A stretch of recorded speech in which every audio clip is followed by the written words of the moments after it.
Hi. it's Friday. Welcome everyone. Hello. It's definitely Friday. Hi everyone. How goes it? And thank you. Before I even went live, got a notification on OBS that Soth had subbed. Thank you so much, Soth. Thank you so much for the sub, and thank you as well on a 9-month streak. Thank you so much, bro. Crazy. What a mad lad. Hello, everyone. Happy Friday here. Happy,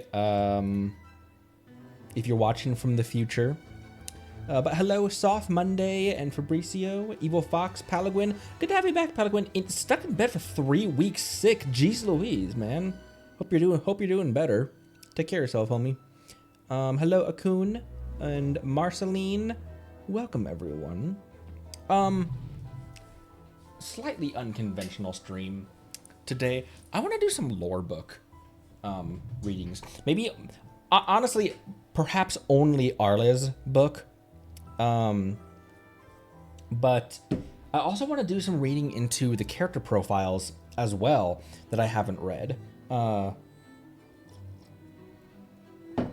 I don't know why, for whatever reason, I haven't read those character books. Not the character archive book, but the profiles. I haven't read the character stories from anyone past like 2.0. Like, I don't know that I even read, Raiden's or anyone. So, oh, we could look up Nuvi's as well, because he has stuff to say about all the Archons, doesn't he?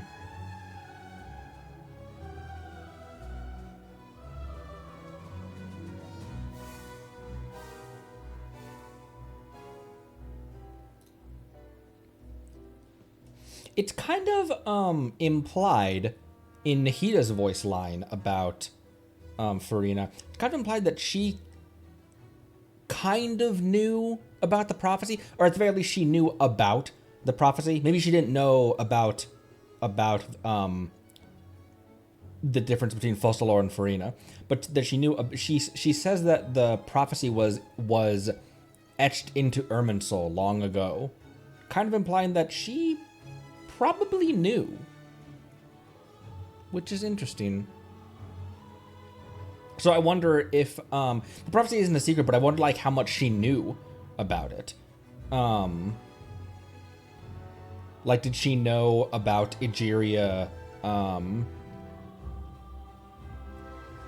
Because all that the citizens know is that there's a prophecy that says that one day the floods will rise. The floods will rise and Fontaine will be consumed, and Farina will be left on her throne weeping alone. But I wonder how much was ingrained into Irminsul, to the point of like, if Irminsul recorded Egeria giving life to the Fontainians in the first place.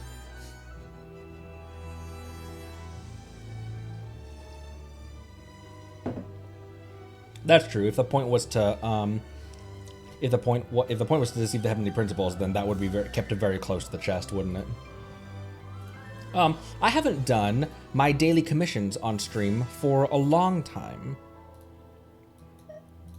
So let's do my daily commissions as well, as Beto drinks herself silly.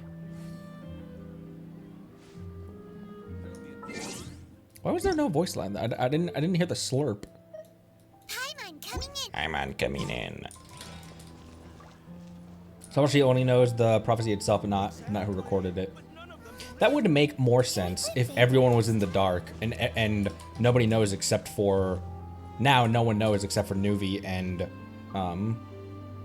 Ether, Traveler.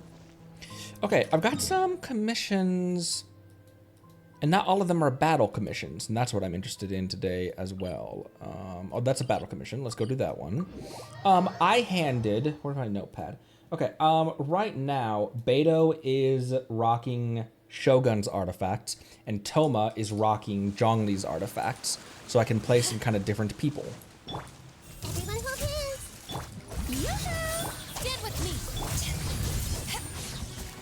And kind of, also kind of give it a little test of how strong my Beto can be, with the proper artifacts. It takes her ER down, but it gives her a proper crit ratio, and it gives her almost 2k attack. And with A sitting on Beto's artifact, she's at 276 ER. Because Beto's on an attack weapon and Raiden is on a... Raiden is on an ER weapon. Oh, it's these bros? Huh. You'll get Make yourselves at home. Beto's shield, her C1 shield, blocks so little that I kind of save that shield for pulling out Nahida.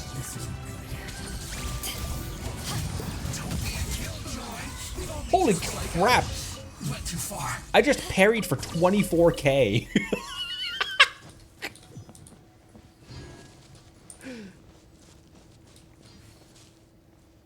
All right, I need to get Beto a proper set of emblem, because the set that she normally runs is trash.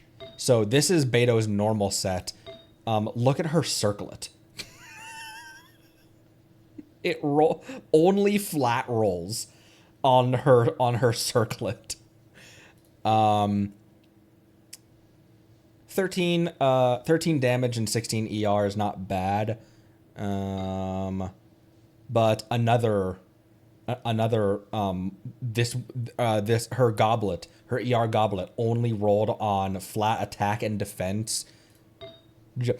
These are so bad, they might just be dumpstered to enhance, to like feed the next artifact. Like I will feed that to the next artifact.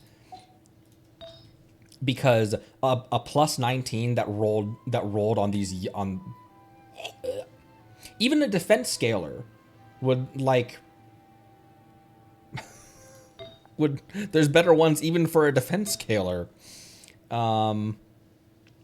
This one rolled on defense percent. At least it didn't roll on the flat defense, but it still is the one that it added. This was a 3 substat, and the substat that it added was defense percentage, and then it kept rolling on that one. So Beto can be really good if she's got good artifacts, and even Raiden's artifacts aren't flawless either. Another defense one. This one's not great for Raiden because it rolled on the HP percentage, but it's actually kind of good for Beto because Beto's Tide Caller scales on defense. The damage that absorbs is what that scales on, and then the damage that Tide Caller reflects is based on the damage that it incurs. And so the higher your HP, the better Tide Caller will perform. That doesn't really affect Retribution because it's just Retribution, the parry just gives you the maximum damage bonus, but that is all that scales on her HP. Well, I guess it's just I guess it's just that the damage bonus doesn't scale on HP, is it? It's just that your shield. It's just that the damage it absorbs is what scales on HP.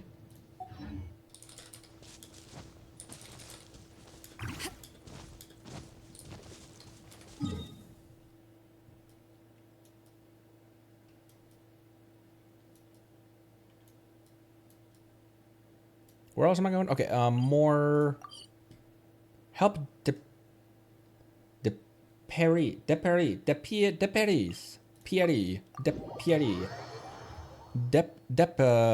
gauge. Senor Depth Gauge? Oh, he's a painter. Don't you 5-star artifact to feel there's better? I feel so averse to putting in Strongbox because I've gotten such garbage returns on Strongbox, but you're probably right. I'll put 3 okay. Like, these artifacts are kind of trash. And then I'll put 3 kind of trash artifacts into the strong box and get 1 completely trash artifact. But you're probably right. It lacks tension. What's going on? I feel like we're missing something decisive. Are you a camera hobbyist? The camera? My hobby? No. It's merely a reference tool. I'm a fonder of my paintbrush by far. My name is Depierris. Depierris. I'm a painter, and most pleased to meet you. Most pleased indeed. Uh-huh. Likewise. Now, I would normally treat a newfound friend to coffee, but alas, there is no cafe to be found nearby, because we're in the wild. Well, why don't you take this Fanta? Let us have a toast, and we'll consider ourselves formally acquainted. Have you been to Fontaine before, by the way? I'm a first-time visitor. Then you're in for a good time. Head into the city to see the sights, like the waterways stretching out overhead. Then you can head out to the streets and see the intricate machines, even if not all of them have aesthetic value. Well, in the opinion of this humble painter, anyway. And finally, you can sit yourself down at a cafe and appreciate a cup of coffee. Who knows, perhaps someone will come by to chat you up while you do so. Still, if the person who comes by and claims to be from some sort of camera club, then be on your guard for their words of folly. There are those amongst them who are engaged in it in any case. And what exactly are elements? And what are these elements doing exactly? What, you ask? No less than set cultural life in our Grand Fontaine on the path to annihilation. Now, this is no mere fear-mongering. Can you guess what they speak of in this club? If we speak only of pictures, then those taken by cameras are far superior to paintings. I mean, just listen to that. If we speak in pictures, nonsense. And it is but nonsense, no matter how loudly they proclaim it to be the truth. If we simply present images as they are, where would the space be for aesthetics? Well, it is true that some of us are indeed figuring out how to draw even better naturalistic work, but even that is rooted in their aesthetic sense. Aesthetics are the key. Do you understand? Somewhat. The observation of the world through the artist's eyes is merely the first step. We must explore sensibility and beauty through the brush to bring a masterpiece forth from the heart. Not all those who love cameras are brutish imbeciles bereft of all artistic sense, of course, but I have many friends who love cameras and I love speaking to them. At times, their photos inspire me, and my paintings inspire them in turn. Those who know nothing of art and only know how to blow on their own trumpets, they make my blood boil. They disgrace those who love photography and paintings alike. They truly are. They truly. Calm down. Get some water. Thank you. I cannot prevent my rage from boiling over every time I speak of this matter. As such, I, along with some friends, have decided to use this camera to take pictures that may be used as a material with which to create a series of paintings. Afterward, we will place these paintings alongside the pictures used to create them in an exhibition, and then all shall see the difference between paintings and photography. Yet, I see little meaning in the various pictures I've taken. My friends tell me that the best sights may be found in the direst of lands. Underwater, for example, or on cliffs, or perhaps the deep wood where few humans go. But I dare not go to such places alone. And hiring adventurers may take too much time. Dear sir, would you mind coming under an artist's employ? As long as you don't make me do the painting. Not to worry. No need to worry. We shall both simply do what we're good at. You need not worry about the payment either. I often hire adventurers as guards on my inspiration gathering trips, so I know the rules. And so do I. It's just that this matter was too urgent, and I could not hire anyone in time. Well, that's settled then. With your help, I grow ever more confident in my odds of producing good work. It lacks tension. Wait. What was the commission here? That's right. This camera is the engine of inspiration for my paintings. Name is Depierris. I'm a painter. Most pleased to meet you. Likewise. Normally I would treat a newfound friend to coffee, no cafe. I'm a first-time visitor. Waterways, heading to the streets. What was the commission here? Destroy cultural life. This is no fear-mongering, if we speak only in pictures. Another samsara subject.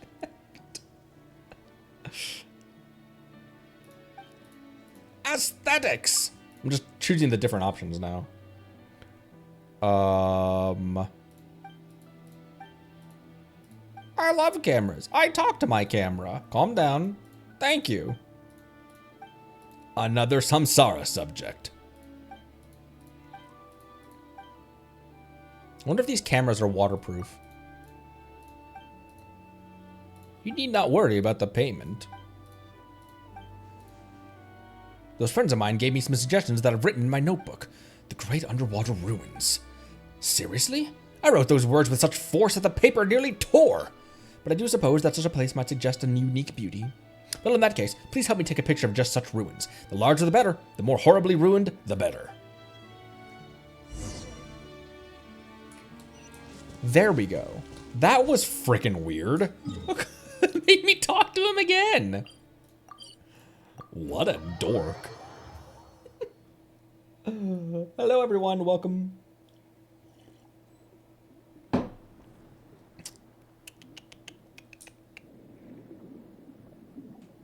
Oh, it's G's.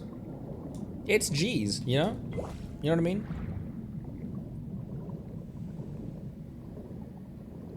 I can't believe Beto parried for 24k earlier.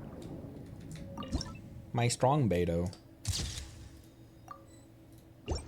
Also, there's an opportunity for some murder right here.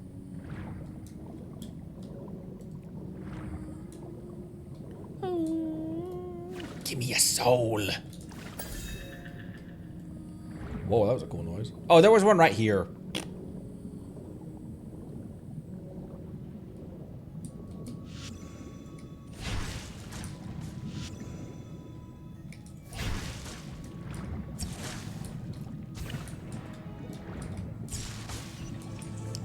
Squirk. Transatlantic Pearl. Oh, you. Would you like to have a little taste? Oh, he turns upside down. That's kind of sad.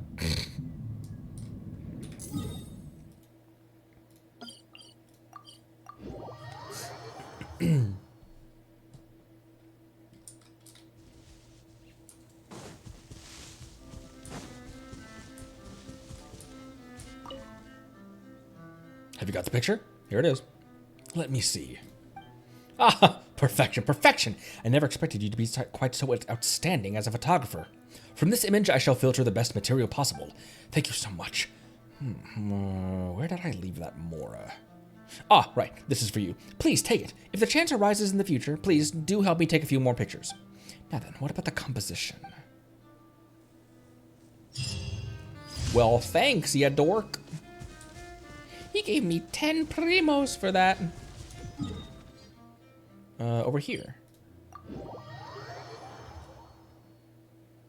Haven't done commissions for a while, and also haven't done commissions that weren't just killing things. That's what this one is.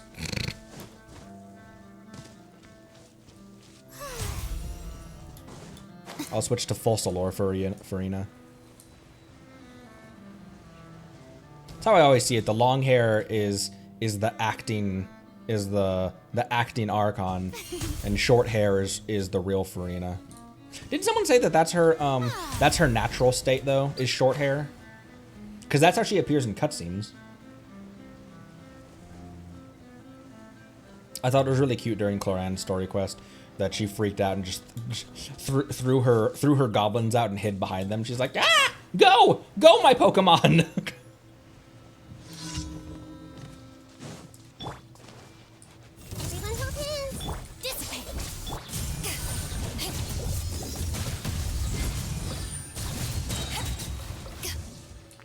Ah, get out of that water. Can't move in water.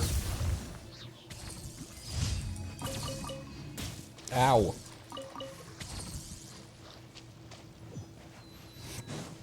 1,400 meters away. Time trial challenge. Hunto? Oh, there we go. Yeah, usually I just use resin as well. I'll either just kill things or use resin. Bloomp. Wait, Bloomp? There's an Ock I missed? There's an Ock I missed!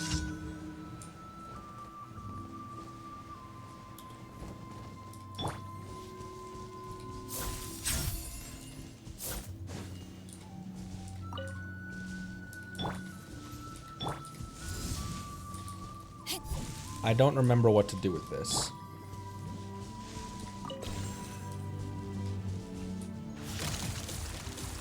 You do that.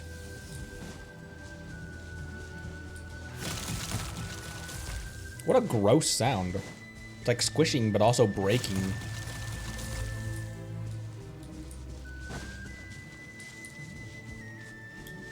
Hey, come here, Squidward.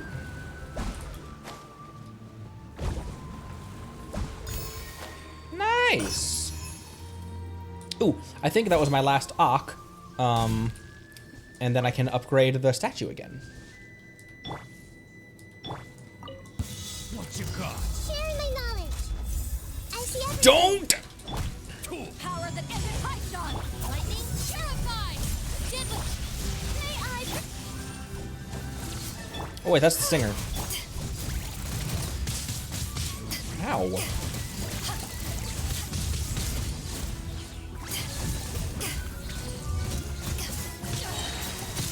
Haven't won yet. She says right as we win. We win! It hurts seeing my radish at half health. That's the cost of having her with Farina. Actually, maybe I put Yellen in here. Who's our target this time? I don't want my radish be so low health.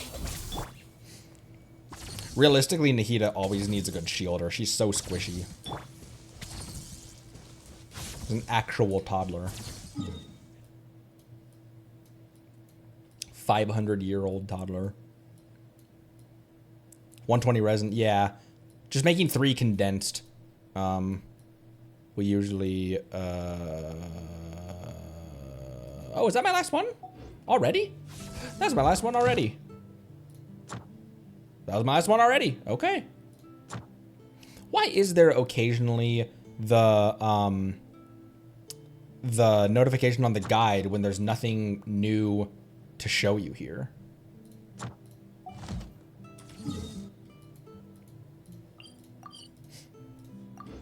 Don't forget to water the radish.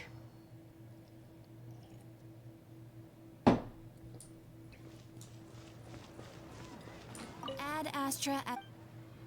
Thank you for Nice.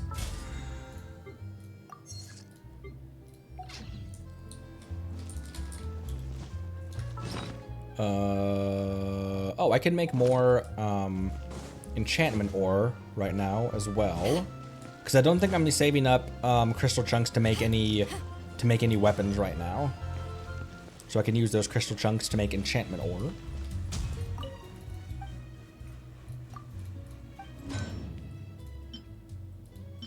Yeah, all the stuff that needs crystal chunks is like the sapwood. Although, who would that be good for? Sapwood blade.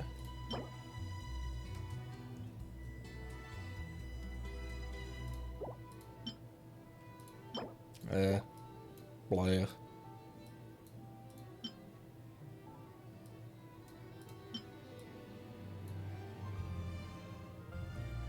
Free to play Banner, Dendro, Ether, and Kira. Why did I think Kira was a bow user? I'll make I've got enough I can make them and still have over 50, so I can make it anyway.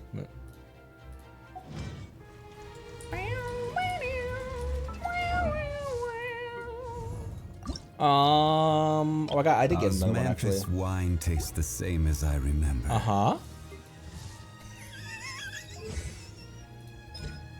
I just need Saturday so I can get some more philosophies of Lech to get A up to 9 for her burst, and Zhongli up to 9 as well with Philosophies of Gerd. Philosophies of Gerd, as in esophageal reflux disorder. I have that. I'm just fucked up. What are we doing? Okay, I wanted to read lore books. Let me switch team, actually. I played Beto team a little bit. Not them. This.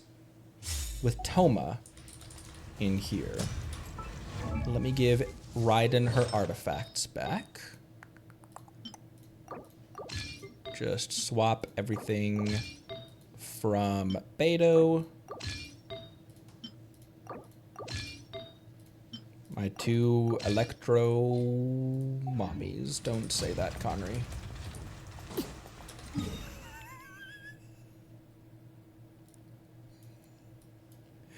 Okay, where should I go for lore book reading? Let's go outside of the orphanage.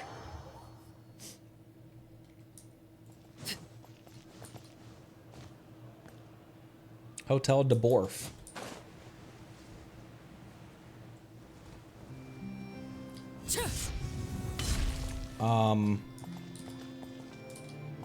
Oh, Samara Library. That'd be a good idea.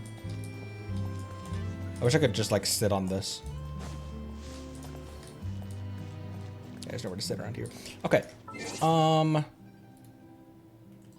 I didn't refill my water before starting stream, so let me grab another glass of water and then I'll come back because I'm gonna need water for doing some reading, and then we will do a little bit of lore diving. Be right back.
Okay. First and foremost,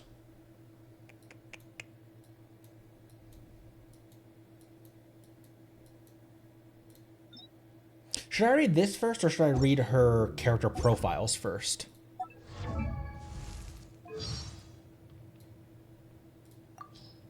Because I haven't read any of these either. How do you pronounce this again? The Hotel Bouffe de Té. Bouffe de Té? The Hotel Bouffe de Té, situated in the Vasari Passage, is a lovely building with clean walls and sparkling windows, and well-mannered, well-groomed children frequent it every day. Unlike other mansions of comparable beauty in the court of Fontaine, the registered owner of this property does not live on site. Indeed, nearby residents have not even heard of her. The signature on this relevant documentation is but a false identity. The real power lies with someone else. If one could hear the children whisper at night behind the hotel's closed gates, one would hear the appellation Father. When speaking of Father, some faces turn worshipful, some hearts are seized with fear, and still others look inscrutable, torn. But their tone always becomes one of respect. These children are part of the organization known as the House of the Hearth. They belong to the Fatui. This place is home. So Crucibina was also, yeah, duh, because she was the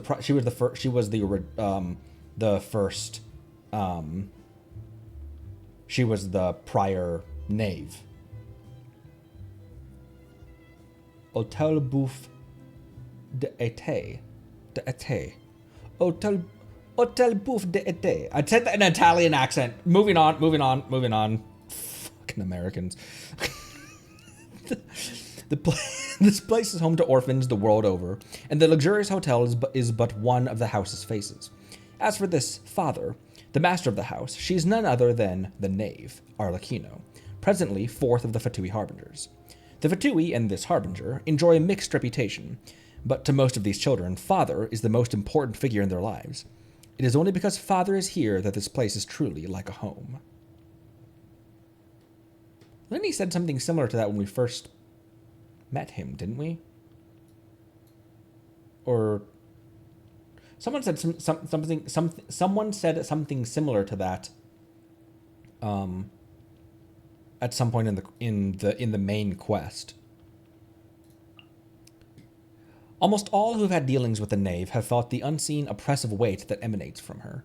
She commands any conversation with ease, and few can keep the secrets of their heart from showing on their faces when confronted with those unique eyes. That's another thing that I really was like, those are such odd eyes. But like, maybe it's a stylistic choice. However, because I used to think, oh, I guess it's a stylistic choice. But there are some very specific eyes in this game. I don't know why I pulled up you. She has unique eyes, but I guess they're not anything. I guess there's no unique story behind that, is there? However, there is something in Shenhe's story that her hair was black when she was a child, and it became white. Which story was that? Was it the Vision? But or maybe it was 2. Also, speaking of Shenhe, dude, my wife at 74 Pity last night got her first limited character, won her first 50-50, and got a bird. She pulled a Xianyan last night. and I don't know how much she's gonna like playing Xianyan. But she's stoked to have Xianyan, even just for the collection. Just like, I'm gonna put you in my teapot and just let you build friendship, just so I can hear your voice lines and stuff. And insane plunge Noel. Actually, she's got Yunjin and she got Yunjin, right? I think she's got Yunjin and Goro as well. that would not be an unreasonable thing to Arlo. But like, there's a in Beto's birthday art this year, in her birthday tweet, it was like, oh yeah, oh, you're not used to seeing me without my eye patch? Did you think there was some like weird backstory to it? No, it like, I thought I was confident she lost her eye during the Haishan battle, but she's like, no, I just flip the if I'm fighting at night, I just flip the eye patch over so I have one eye that's already adjusted to the night, which is something that real pirates did. But it wasn't for fighting at night, it was for going below deck.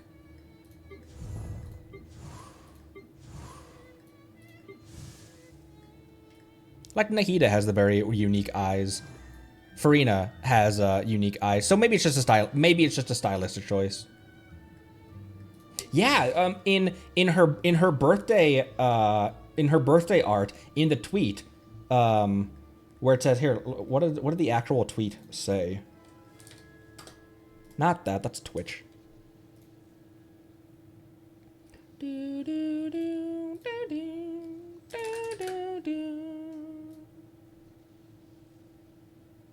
Scrolling fast because it's easy to see. It's easy to see. Oh dear. It's easy to see something I don't want to see yet. However, like drip marketing and stuff like that, it's just kind of unavoidable because that's gonna be on the main screen anyway. Like when you open up the game. How long ago was Beto's fucking birthday? Wasn't that long ago, was it? I'm scrolling. I'm just trying to find the exact words. Oh my gosh, this is a freaking long time ago, wasn't it? Mizuki, Sethos, Auroron, Jean. Jean's birthday art was also really pretty. Jean makes pizza. Yo-Yo. Okay, now we're getting down with our bad stuff. Wait, hold on. Isn't Beto's birthday like in June? No, 2/14. Oh, her birthday's Valentine's Day. Why did I not know that? Okay. February 24th. Okay, we're getting back down. Whoa, shirtless Toma.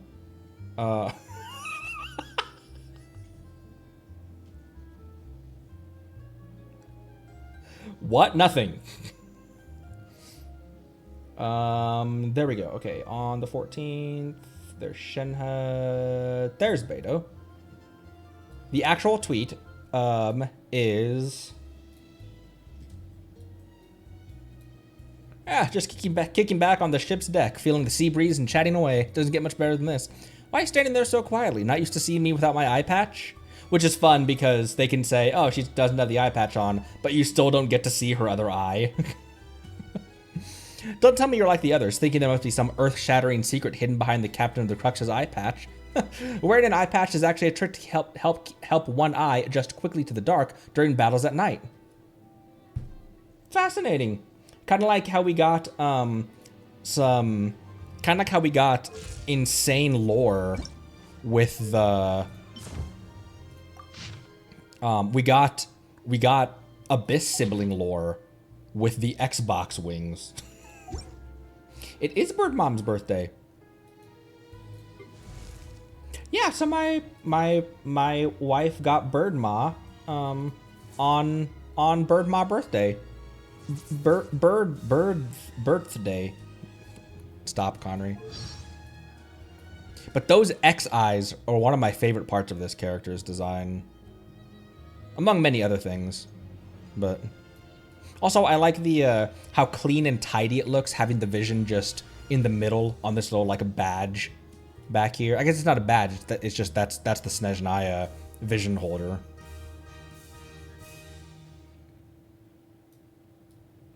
This suit is so dope.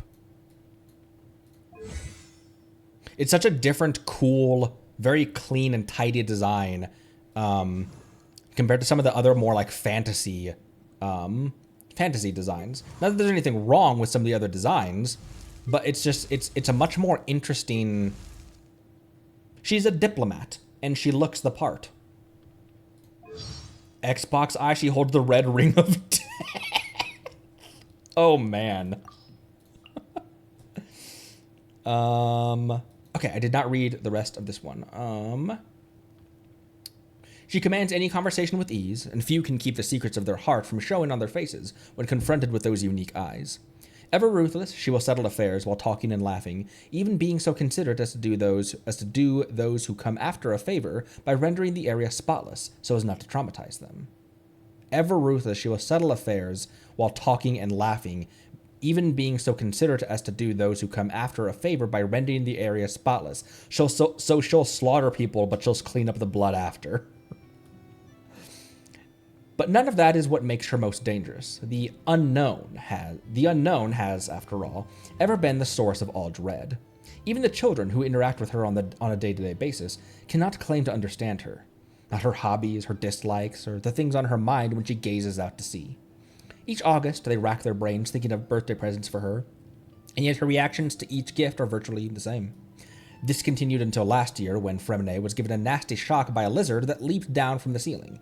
The little invader was caught by Lynette's sharp eyes and quick fingers, and then imprisoned on top of the table by a bowl she swiftly seized.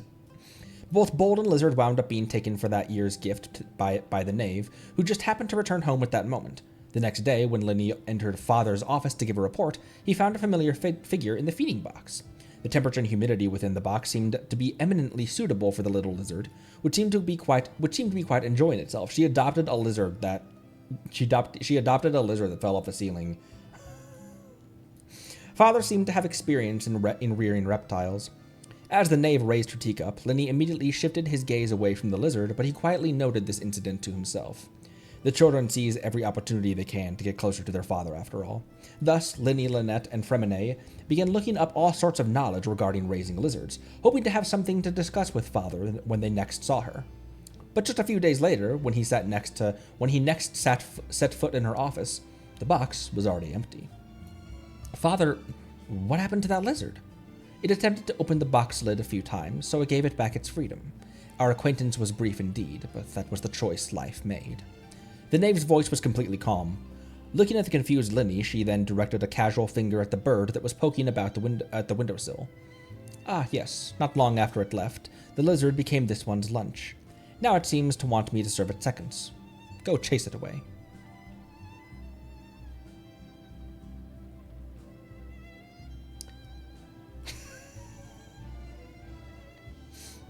Well then.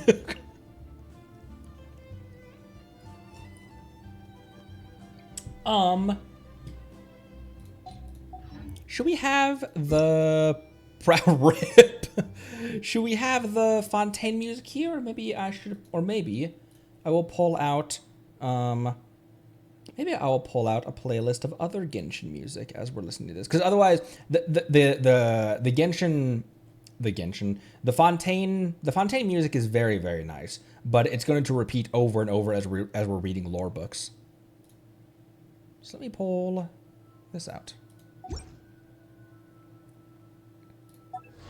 This is a bit of a different stream, but it's stuff that I've wanted to do, and it's I'm continually surprised how much people want to see on stream, where I'm like, wouldn't that be boring? But continually people on the Discord, on the comments, on the Twitch chat are like, yeah, we'd want to hear that. Like do your resource grinding on stream and stuff like that. I was like, oh, that's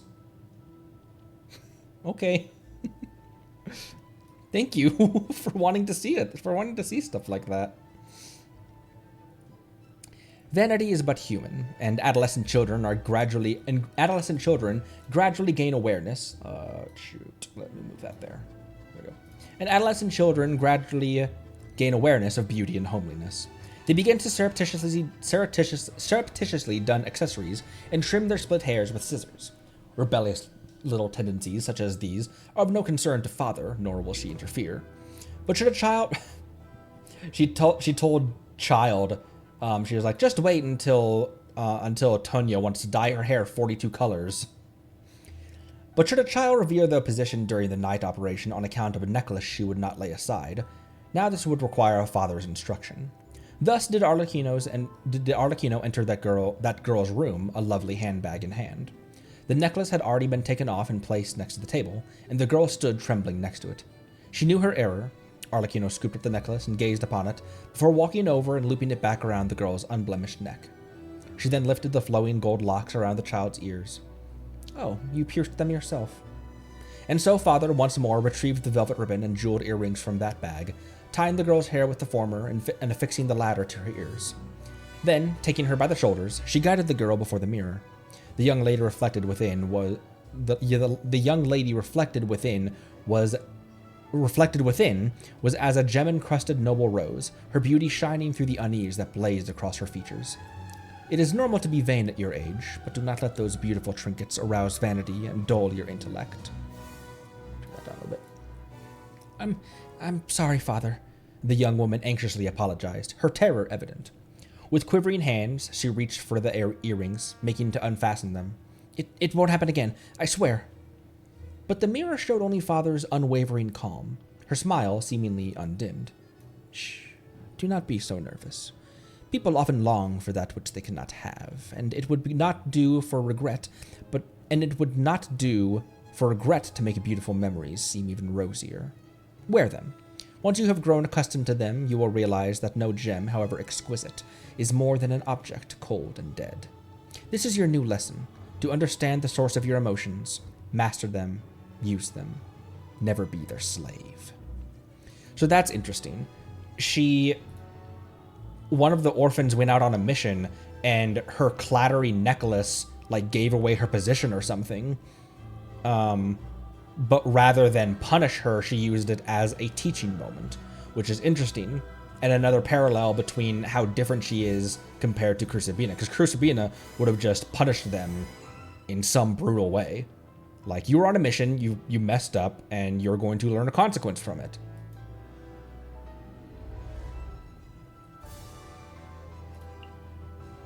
Number 3. I can't believe I haven't read these before. You know what? Her boss music is not super chill, but it might be a decent one for this, actually. Actually, let me pull out, for Arlecchino music. No,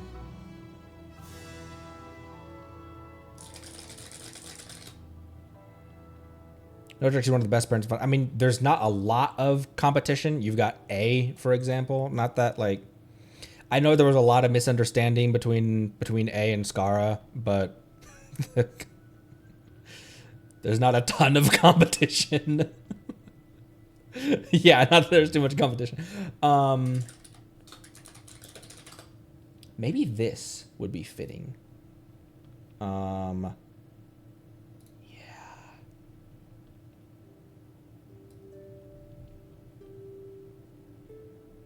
Let me know if this is too loud or too quiet. Before Father rewrote the rules, the House of the Hearth had a wholly different face. The previous knave was named Crucibina. Of course, few used that name directly, and all the children called her Mother. And she seemed a perfect one, a friendly smile, a gentle demeanor, conscientiously caring for her family, and never without stories to tell the children. Yet, should you have brought up in an even slightly ordinary environment, the tales the tales told would have curdled your blood and chilled you to the marrow.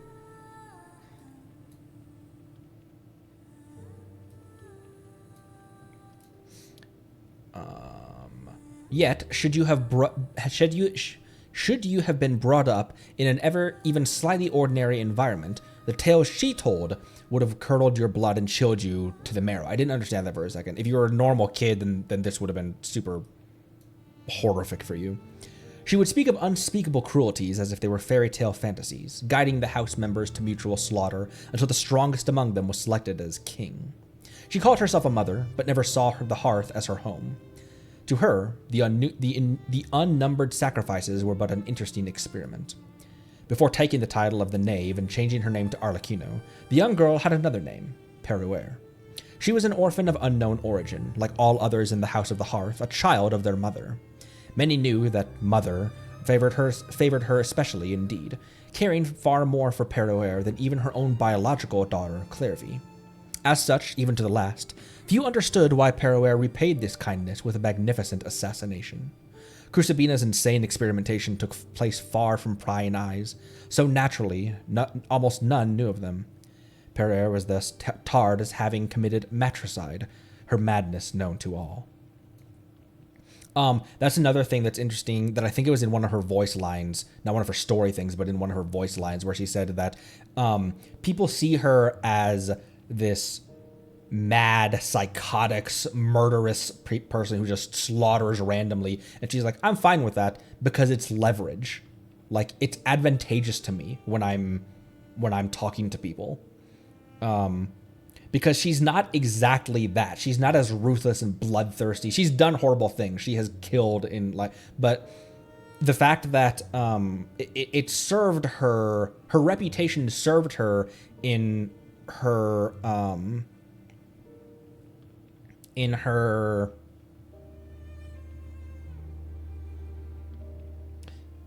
what is it called?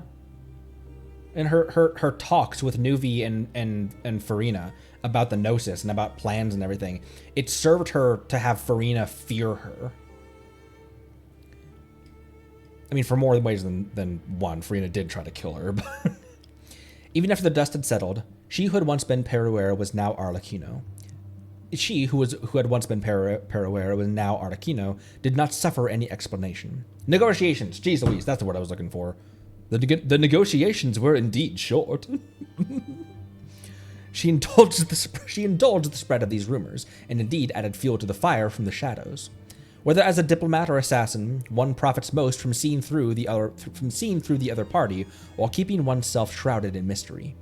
A small tombstone stands at the site where she slew their mother, the eulogy penned by her hand.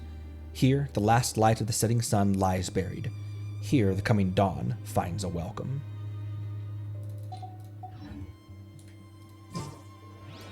Over at that place, I know that the tombstone is where you open the boss, but is there anything else? Like, can you actually read that?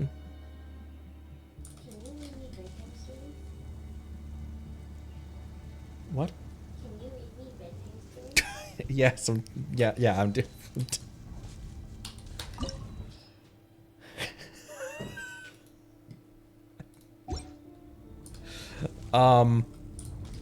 So this is it, and I guess this is what she's talking about in that.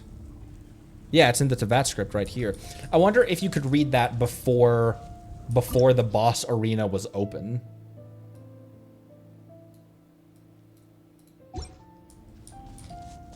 I don't know that I want to read Arle's story here. I'm sure that this is kind of a sour memory for her, this location.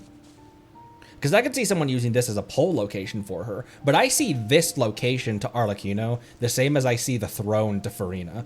I don't think that it's not fond memories here. It's stuff that she felt she had to do. It's business. And I'm sure she doesn't necessarily regret her decision, but I don't know that she would want to be summoned at that spot. Oh, it wasn't even there till the quest was done? Oh, okay. Number 4. Water. To hide her origins and consign the truth to the flames, Arlecchino has always proclaimed herself a Fontanian. The truth, however, that she discovered an ability to wield a strange The truth is, however, that she discovered an ability to wield a strange fire from a young age. This attracted much curiosity, as no one in her family knew of such power. But at her young age, this seemed like no ability to be boasted of, so much as a deep-rooted curse.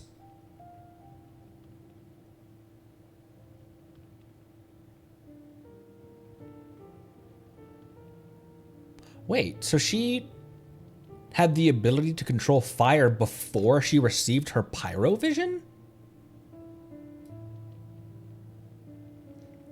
Because she received her vision with the killing of Crucibina. And I can't remember, was it right before killing Crucibina because of her ambition to do so, or was it after because of her successful acting on that ambition?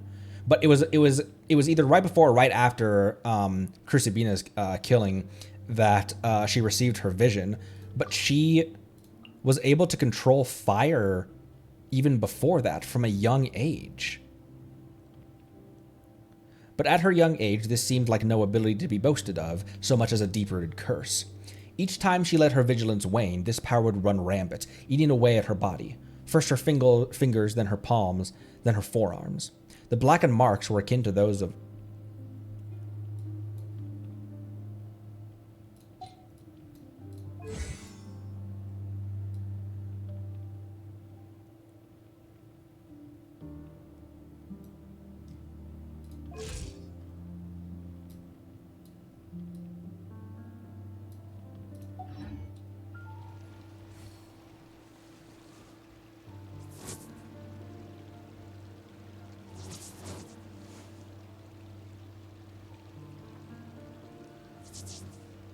That's just her skin.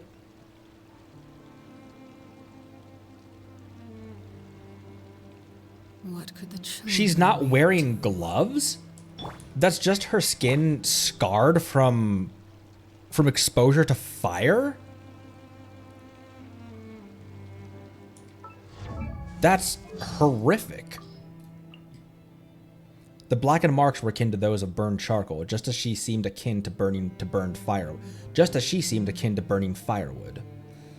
Here she had a vague foreboding that if this dark shadow were to creep up her shoulder and snake from shoulder to heart, she would likely undergo some sort of change. Perhaps that would be the moment fate tipped its hand to her. Even without the corrosion, this flame brought her other troubles. Those rendered ash by these fires would leave afterimages. At times, there were fragments of memory, and at others, they dunned the aspect of dazzling colors. As those who fell at her hand. So, anyone she killed with her fire would leave afterimages. As those who fell at her hand increased, Arlecchino began to hear various voices, screams, wails, and hurled recriminations would wake her from dreams, and she soon grew used to this. She had few dreams worth remembering fondly, in any case, filled as most were with Crimson Moon and barren wilds. In cases few and far between, these afterimages would be complete enough to take on the form of a conscious individual. Of course, these were hardly as special as Clairvy's shadow, but they would still appear by Arlecchino's side, driving the clamor away and buying her a moment's respite. Like children at play, they would gather for a time and then drift away as they pleased. Arlecchino remembered who they were in life, but she would never call them by their names. Yeah, she has her own delusion power, which is why in her ultimate form, unlike the other harbingers, she doesn't cover her eyes. Which I always read as, obviously, like the Fatui, they have eye coverings, but I always read that as being emblematic, like symbolic of them covering their vision, which is a gift from Celestia. But because their goal is to usurp the power from Celestia, the delusion casts that aside. And like Child has his mask. Signora has the twin moth antenna that flow out from her mask, but Arle doesn't.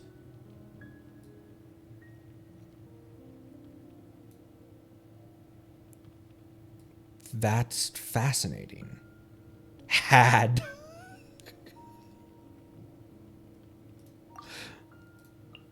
Huh. But so where is she from then? She's just from Snezhnaya, right?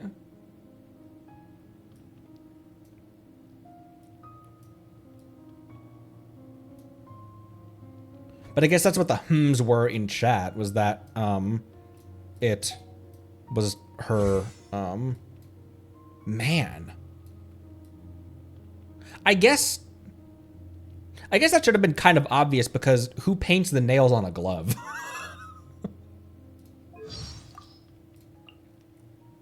After meeting the Tsaritsa, being bestowed with a delusion, and inheriting the name Arlecchino, the young knave was also granted an individual audience with her superior. Director Piero's expression lay hidden behind his half-mask. I know you still harbor dissatisfaction and doubt. As such, I will answer 5 of your questions concerning the world, or concerning yourself. You need not ask for guarantees from me, ask about our programs and principles, or about Her Majesty's ideals. Those I can answer freely and without reservation. Arlecchino did not wholly trust the jester's open honesty. Then let me also state that I reject any deliberate mystifications or obfuscations, as well as word games and lies. Most prudent. In that case, allow me to answer the first question weighing on you. Why did we choose you, and why did you accept? The naive will die for their ideals, but we are willing to endure even the meanest existence to accomplish our goals. Question 3.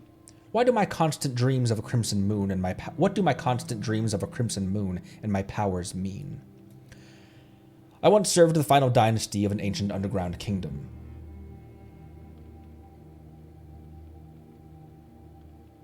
Its dynastic name was Eclipse, and before them came the Crimson Moon. As for the secrets from before your birth, I suggest you purchase a book named Hileo Branto Inamorato. Please tell me that book exists in the game and I can read it. I read no such tales in the days when I pursued academic attainment and saw it only by chance. The circumstances depicted are spacious. Specious? Oh, that's the book. But the key details are accurate. So Piero is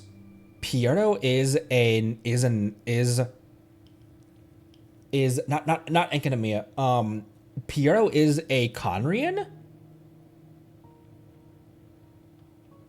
Wait, hold on. Where's the Winter's Night trailer? Do we get a close enough look at his eyes?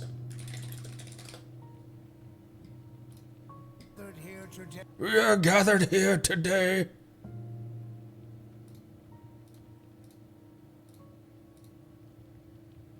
Oh, not really.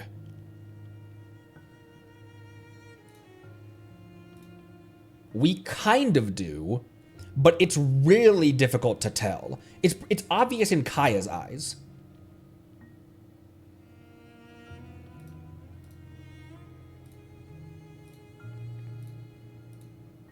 Also, I know people have been saying, why is this so low quality? People have been saying, here's more obvious in better quality. They almost look like dragon eyes, actually. People had been saying that you did know who, like, they did say who the Harbingers are down here. My point, what I was saying, is that when this came out, you wouldn't know whose name was what. Because they don't put, they say Arlecchino, Fatui, Harbinger, codename the Knave, but without the name over the character, you wouldn't know who to attribute that name to, unless you saw the other art they released that did attribute the name to the person. But just in this video alone, it doesn't put the name over the Harbinger.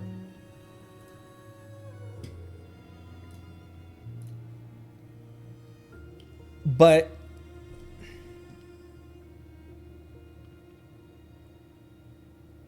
he's implying that Arle is also Conrian? But she was born centuries after Conria's collapse. Maybe he's just meaning, well, I gotta read that book. And that's what's next. Question 5. What will become of me and the others in the House of the Hearth once everything is finished? I will be frank.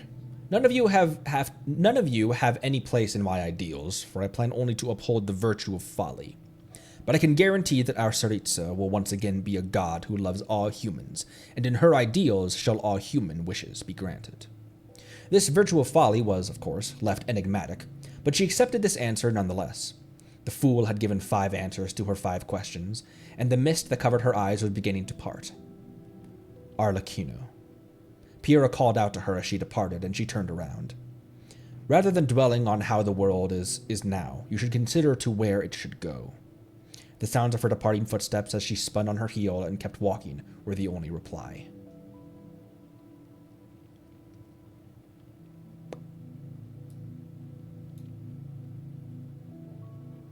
Oh, so is Kaya. That's... duh, Connery. That would explain her weird eyes, too. What do my constant dreams of a crimson moon and my powers mean? Her powers of her innate fire ability without a delusion and without a vision. I, so Piero, once served the final dynasty of an ancient underground kingdom. Its dynastic name was the Eclipse, and before them came the Crimson Moon.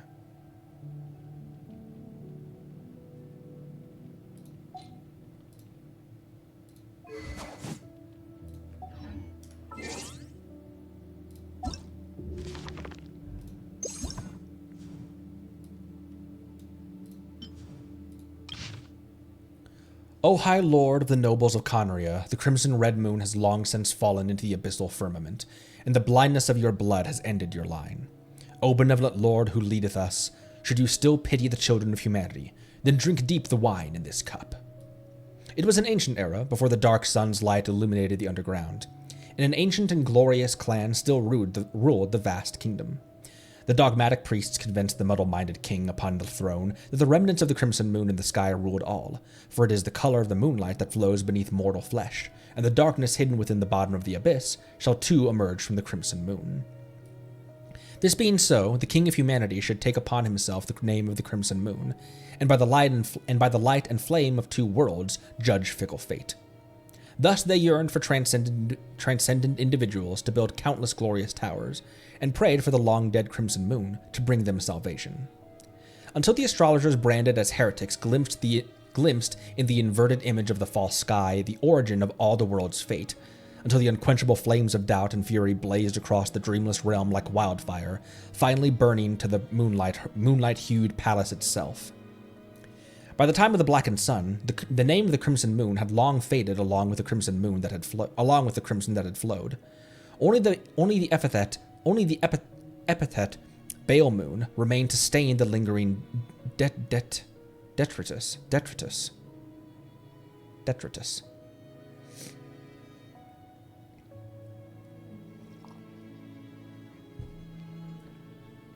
Whether the unclean who suffered from the curse, or those unblemished ones not yet tainted by fate, none would again consider themselves a follower of the moon's remnants. Few survived the utter destruction of their kind, hiding in the shadows where the sun did not shine, longing for the crimson moon to decree their desire for vengeance be repaid. But the so-called repayment never came, and the dark sun felt the same ignorance and arrogance. When destruction once again was nigh, only the mocking moonlight spilled forth upon the shadow of the sun, long burnt to ash. Fate, fate, O terrifying and pale fate, why must you abase yourself and submit to such tyrannical usurper? If the Bale Moon's remnants had already sealed your doom, what meaning could be found in the blood vengeance of bygone days? If the destiny she wove mocks us so, then let us mock destiny as loudly as we may. Until the last shadow of the ashen sun burns away the old world, until the crimson moon witnesses the immaculate dawn.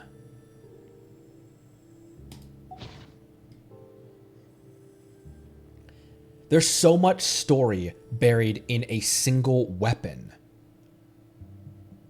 Dark sun meaning eclipse, yeah.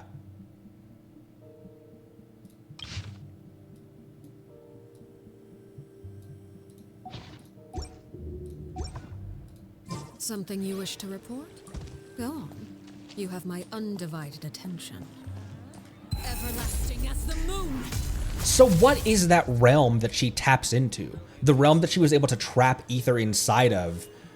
Not even trap ether inside of, it's almost like, because with A, she transported us, it wasn't A that, well, with A and the Shogun, they transported us into Euthymia.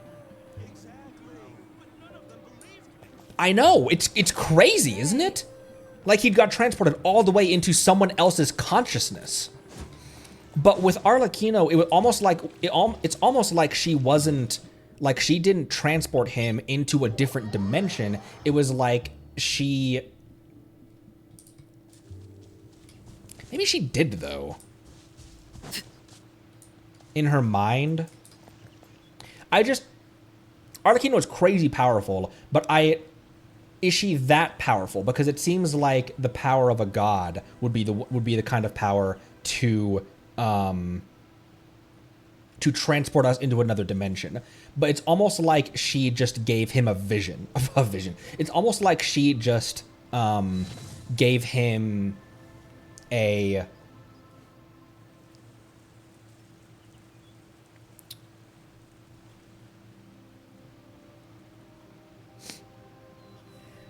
she looked at that line advising us not to look into her eyes. Yeah. And that's how she did that. She was locking eyes with us and then opening that X.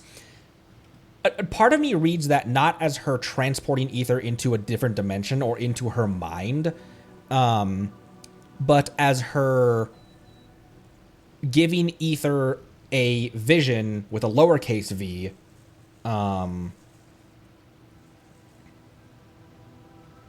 I don't know. Yeah, it feels more like a vision.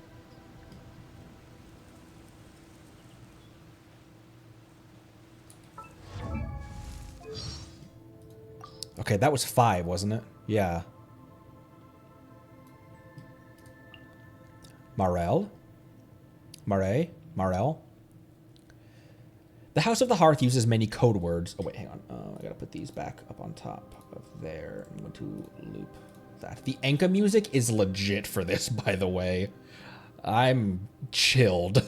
How is the music? How's the music as well? Why are you guys reciting? Why are you guys reciting I'll make a man out of you? What did I miss?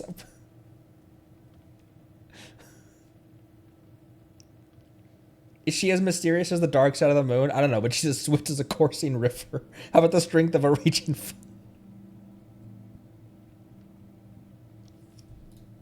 Music's crisp. Okay, good.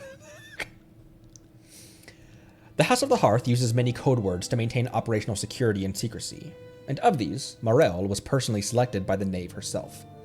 Morel takes its meaning from a popular Fontanian children's game. Boxes sequentially marked with numbers are drawn out on the ground, a sandbag is thrown into one of the boxes, and the player will jump from box to box in a specific order. No one knows when this game began to spread, nor who created the rules, but all young children of the Hearth have experienced being taken by older children to play the game. Light-footed leaps, boisterous laughter, the memories married to Morel were always wonderful, like the kiss of radiant sunshine. As such, at first the children were perplexed when their father was torn between assigning at ease or danger to that code word. Little did they know that in the house that came before, Morel was no game. In those days, each and every child would leap into boxes one by one. Lynette must have loved that game. In those days, every child would leap into the boxes one by one under the vigilant eyes of the adults. Stepping out of the lines or breaking the rhythm was not allowed. There was never a need to ask the punishment for making a bad jump, for the area outside the boxes was lined with upturned blades. Those who lost their balance, whose stamina failed, or simply made an error out of fear, so many fell beyond the bounds, and the dark red soil mourned that painful past. Fuck, dude. None would have associated it with being at ease. Indeed, few could speak of it without blanching. Yet, after her hesitation, Arlecchino chose at ease as the code word meaning that day. Morel was by then no longer associated with danger. Now, all that came to mind when this game was mentioned were smiling faces.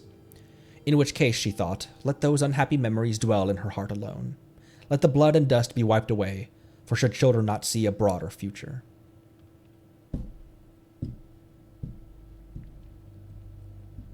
Man, I might have pinned her as being a lot more ruthless and unfeeling as she is. Because she... Obviously, I cannot forget that her form of punishment is still not a light punishment. She wipes decades of memory from someone. But she doesn't do that.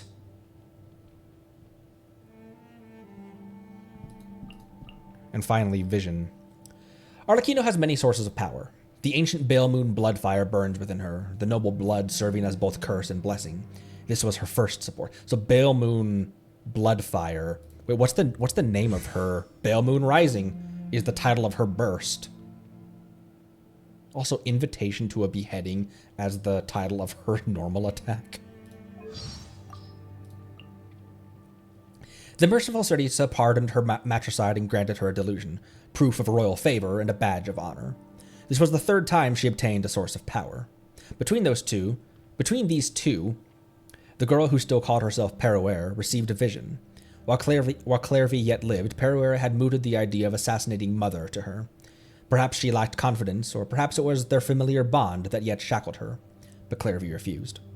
Clairvy's destiny concluded when the cold blade pierced her, but as she slipped away towards death, she was truly happy, for she had finally found her freedom. But for the living Perouer, fate's gears had only begun to turn. The experiment to select a king was over, but Mother's ambitions were far from fulfilled. Perouer thus decided to undertake the plan that had once been shelved solo. From that day on, she silently calculated the gap between herself and Mother. Her martial skills were the fruit of her mother's tutelage, and the strength flowing through her bloodline was laid bare before her mother. Laid bare is also one of her voice lines. Oh man, dude. When she activates her skill, one of her voice lines is laid bare. And the strength you get so much out of this game by reading. There is so much hidden underneath it. You can take the laid bare line as at its face value, but if you dive into the rest of the lore, if you absorb everything this game offers you, you get so much more out of it. And it sucks because, and this isn't a dig at the fan base, but it sucks because a lot of this goes unseen. And I wonder if, should I put these character stories to voice on the channel? So that people who haven't read them can still experience them. Because there is so much to be gleaned in these things that people that people see and say too long didn't read.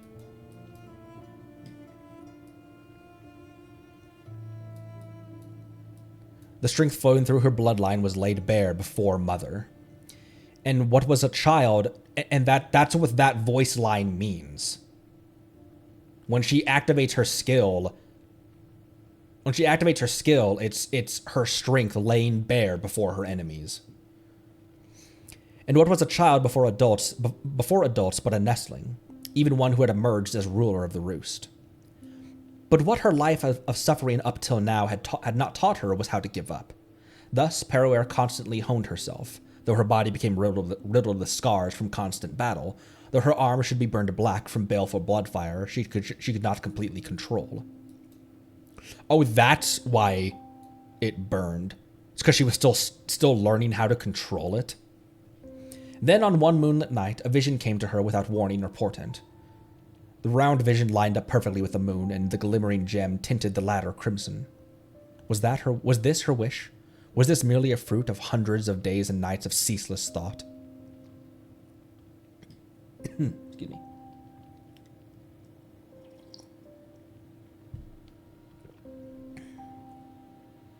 Was this merely the fruit of hundreds of days of nights of ceaseless thought? Such a question was doomed to remain unanswered, and so she did not obsess over it. She merely concealed the vision in the place closest to her heart before sending Mother a pleasant little surprise. So she got her vision before murdering Crucibina then. So it was simply her ambition to follow through that Celestia saw as worthy. As a Fatui Harbinger, Arlecchino bows before no god. Yet though it represents the institution of the Seven, she always takes meticulous care of this vision. To her, this is proof of her defiance of fate, wresting from it command over her future. That honestly is an amazing canon story reasoning to how powerful a character is, not making them arbitrarily powerful. Because I love Bennett, but for him to be as powerful as he is makes little sense, in gameplay. But for there to be a story reason to connect the gameplay and the lore together with how powerful Raiden is. How powerful Raiden is as an on-field DPS. And for Zhongli, for there to be a tying the story and the gameplay together for how strong his shield is. The same thing works for Arle as well. Man, she is short. Arle really is kind of small, isn't she? Because she's on these massive heels. But she's not a whole lot taller if you take the heels away. She's not a whole lot taller than... Where's something I can use to judge height? If you take those heels away, she's really not a whole lot taller than Mona. Anyway.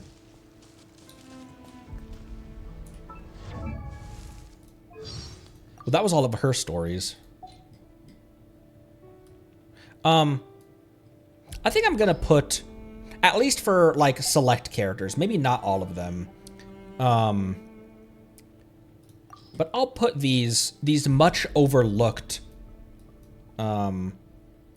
story things. I'll put that to voice and music and put that out as videos.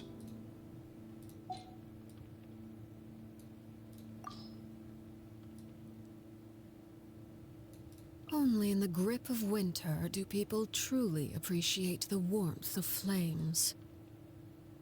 Seeing yourself clearly is a difficult task indeed, perhaps even a thankless one.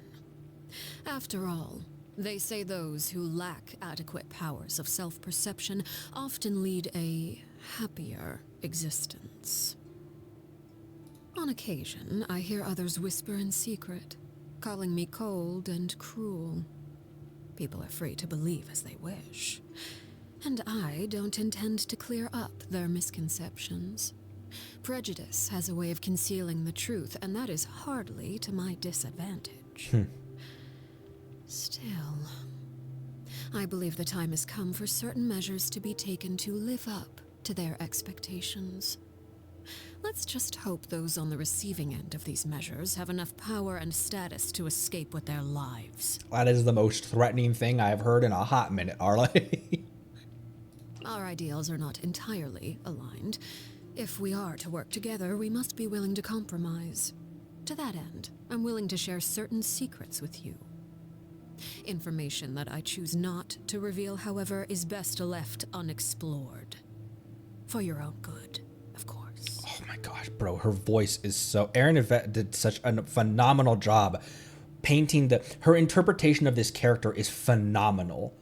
Is that lethal precision, that deadly poise, that snarl in her voice. The children simply adore your stories. They often ask me when you're coming around again. I do hope you won't let them down. Betraying their expectations comes with a price. Perhaps that's something worth your consideration.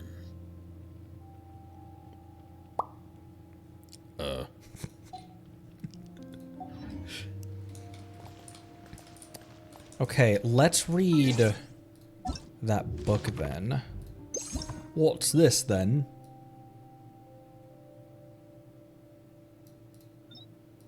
There's only 2 volumes, correct? There were only 2 to purchase. There were only 2 to purchase, and that's all of them, right? It's just the 2 of them.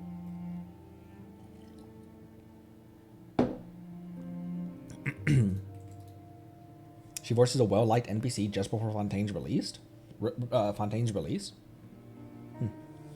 Yes. Okay. Cool. This is a story from very ancient times indeed. It is said that in those days, birds had not yet split into domestic and wild kindreds.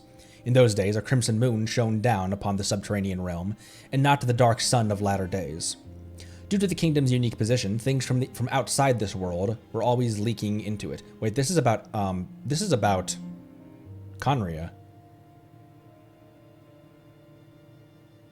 Why did I think that this was going to be... Why did I think that this was going to be like a story about one of Arle's exploits or something? Hang on.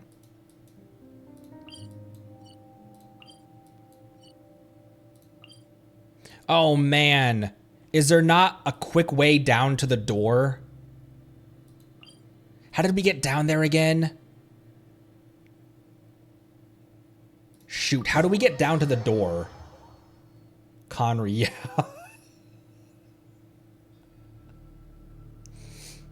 People made that joke in episode 1. They were like, Conria. And I was like, what do you mean? What does that mean? Conria.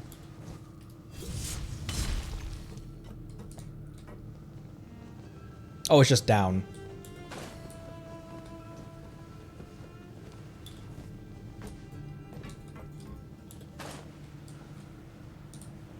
And it was down here.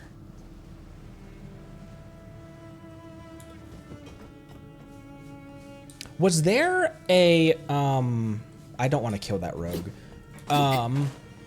Was there, I mean, they're suffering though. Should we give the rogue a good death, or should we let him live? Because the implication is that this rogue wrote the letter up here, that they were one of the last Conrians, potentially one of the ones that was in the outside world and returned trying to go back home, or they were one of the last ones to escape.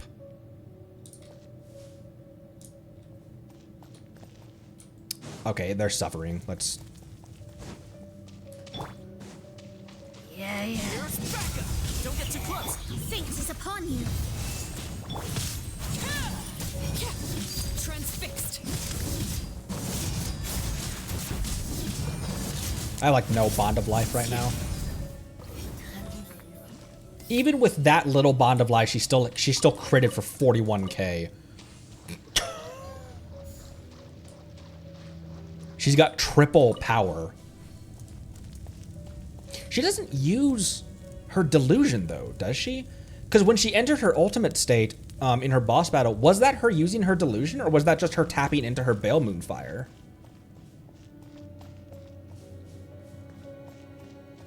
The only reason I say that is because she didn't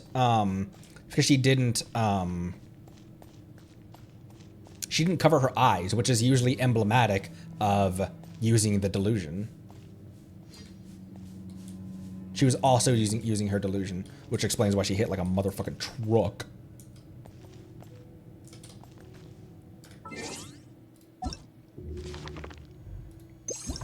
I, for some reason, thought that this was going to be like written legends about Arle or someone, or about the House of the Hearth. I didn't really expect Conria lore in this. Okay. Whew.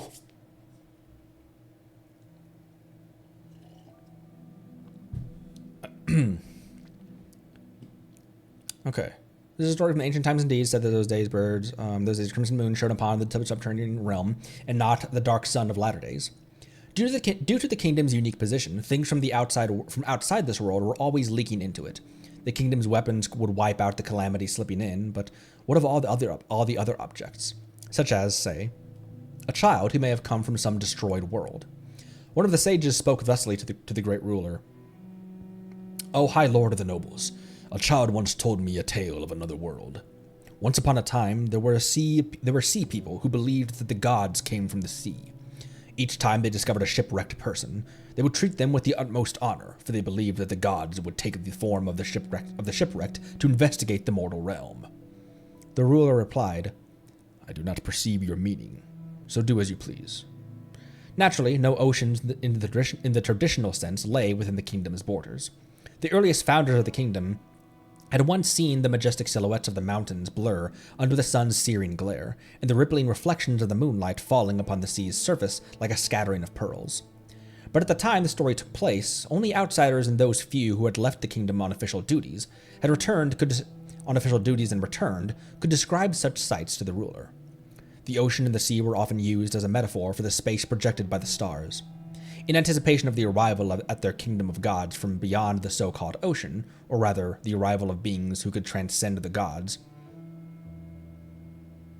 In anticipation of the arrival at their kingdom of gods from beyond the so-called ocean, or the arrival of beings who could transcend the gods, they founded an organization, an orphanage, to take care of such children.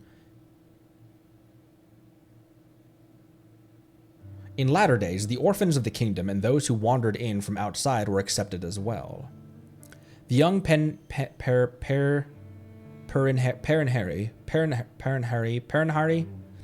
first memory was that of being asked by the grown-ups to crawl through a dark corridor. This passage might have been a chimney for winter fires, for it was filled with coal ash, and there was not a single crack in it through which smoke or light could pass through. As he crawled, he would sometimes stumble in the pitch-black darkness. Fortunately, the corridor appeared designed for the passage of children in the first place, so the falls were not very painful. It also lacked any annoying cobwebs. When Perenhari reached the end at last, the exit had not yet opened. He knocked, only for the grown-ups to coldly ask, "Are you dead?" Well, how was he to reply if he was dead? But the grown-ups did not like this response. They kept asking the same question until he at last shouted, "Yes, I'm dead!" The adults then asked, "Did you see it then?" Perhaps it was the fear brought on by the darkness combined with hunger and exhaustion, but Perenhari did indeed see an illusion. The crimson moon, hanging high in the pitch-dark night sky, suddenly turned around, revealing itself to be a titanic, horrified eye. The adults opened the door and embraced the soot-covered Perenhari. "You have traversed the fire of two worlds within the hearth, and here you are reborn." Though a crimson moon set and the dark sun descended into yet into a yet darker dusk. That transcendental person from beyond who the kingdom orphanage was awaiting never arrived. But unusual individuals they had aplenty, and many of those who strode forth from the gates of that orphanage became great kings of the kingdom. Baron Harry was, in his time, the leading figure amongst their ranks. That is, unless he were forced to compete with his best friend, Heliobrandt.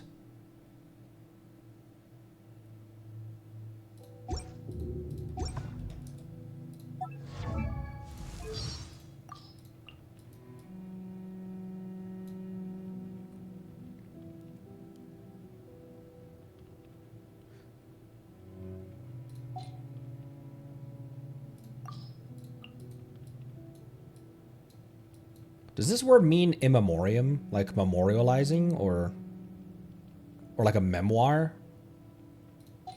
Like a writ word of?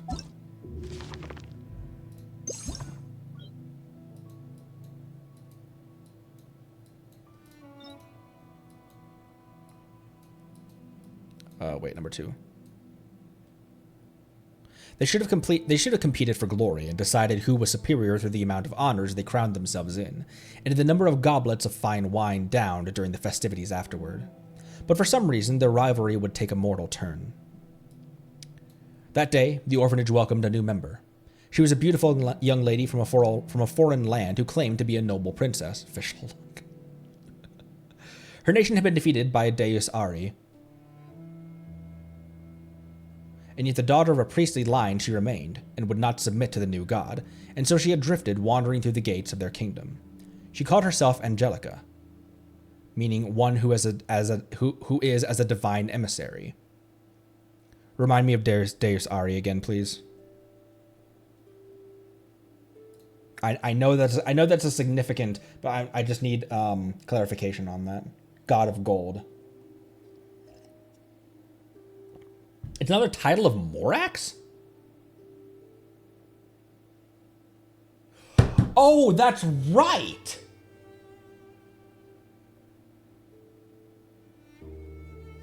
So, wait, is this her nation had been defeated by Deus Ari? Is this Archon War? This is a beautiful lady from a foreign land. So, like, a nation that had been defeated by Morax during the Archon War. I mentioned that before. Like, imagine the stories of the nations and the Archon and the people in contention for Archon who didn't make it. The hundreds, maybe thousands of peoples who were slayed by not Makoto herself. Raiden A was kind of Makoto's enforcer, but by Morax and Barbados and during the original Archon War. Her nation had been defeated by Deus Ari, and yet the daughter of a priestly line she remained, and would not submit to the new god, and so she had drifted, wandering through the gates of their new kingdom.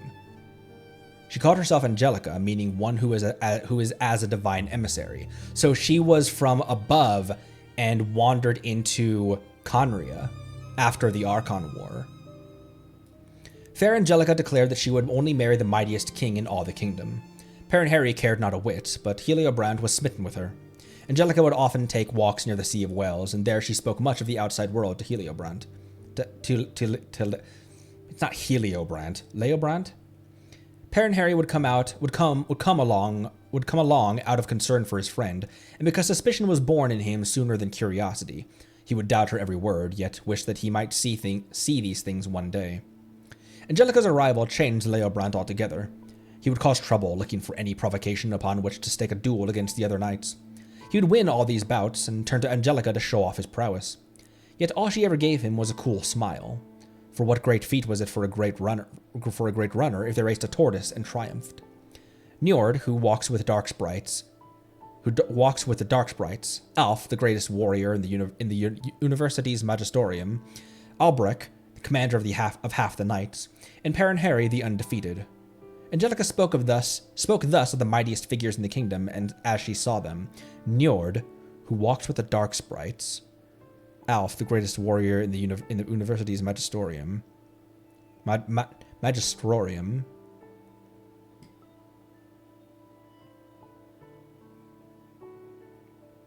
Albrecht, commander of half the knights, and Perenheri the undefeated. Albrecht, yeah. Kaya's clan, namesake, family.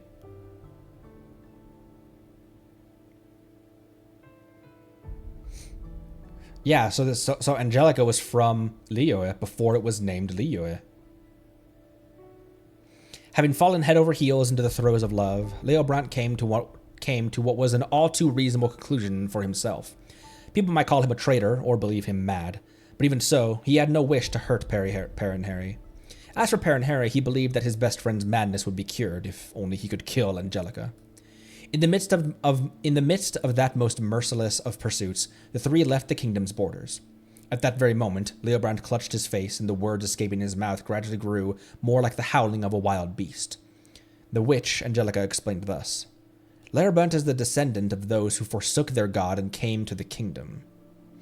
This is why the kingdom's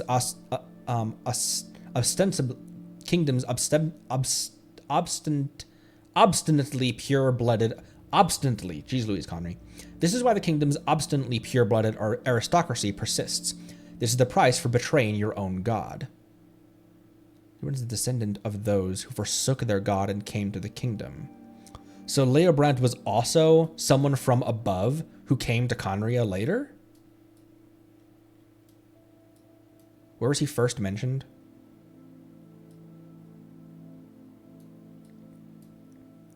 His best friend. Perenheri was a leading figure amongst the ranks.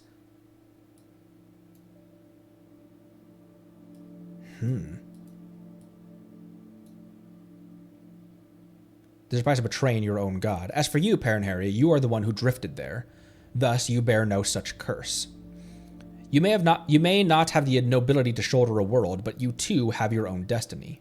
And as for me, I betrayed no one, not for a moment until my god died. So I too bear this curse not. But you now see who I truly am, yes? The sun rose over the horizon at that moment, and Perenheri's blade slipped from his fingers, exhausted from the night-long battle. Covering his forehead with the back of his hand, he looked upon the sun for the first time, and when he glanced back at Angelica, he saw that she was neither a beautiful woman from Liyue, nor a wicked witch. I am freedom, that which is broken free of fate. This is what Leobrant sought in agony, but that which is now yours for the taking. There was nothing before Perenheri, only vast empty land.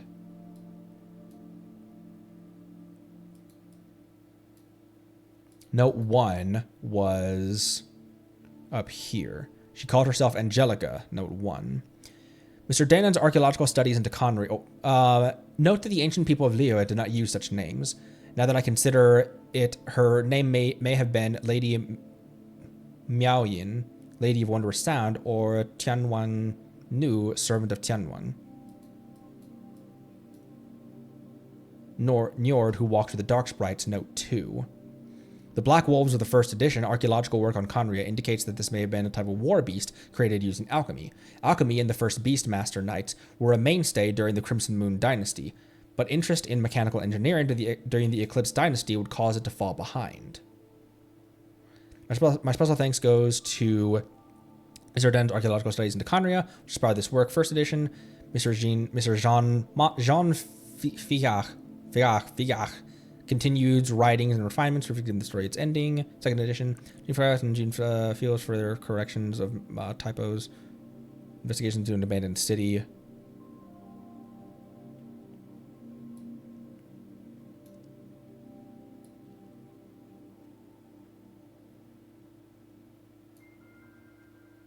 Black Wolves. Oh, Rift Hounds. How did I not put that together? Rift Hounds, duh.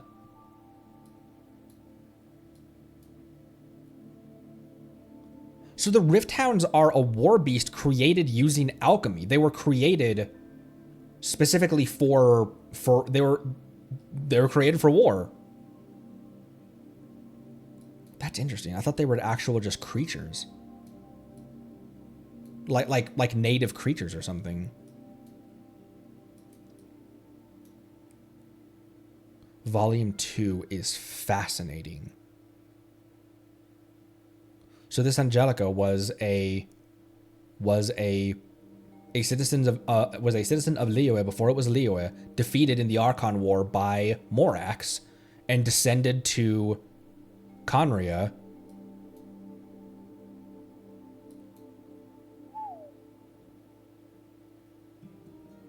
They're remaking Dire Wolves IRL right now. They are. That's true.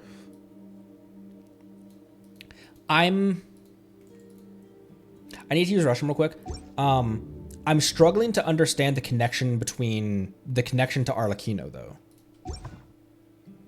I'm struggling with the significance of that book to her, because this was specifically referenced at this was specifically recommended, that book, in reference to her.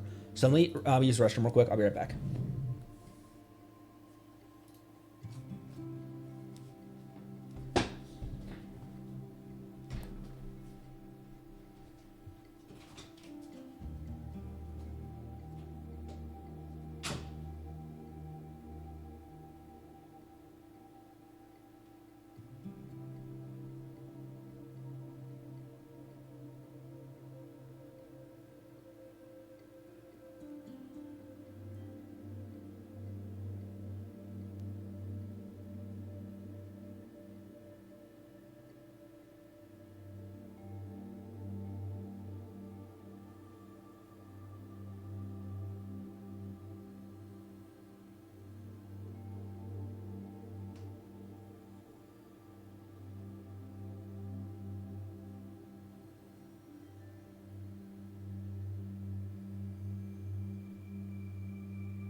Which talks about the Crimson Moon dynasty from which Arle is a descendant. So I guess, yeah, that she is. I guess I don't know why I didn't really put that to why I was struggling with that. But so she's. This book was released as a patch prior to her debut, huh?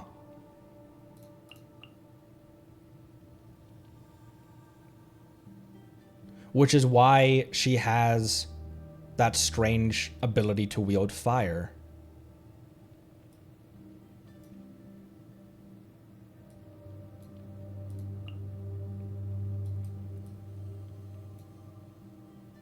Constant dreams of a crimson moon.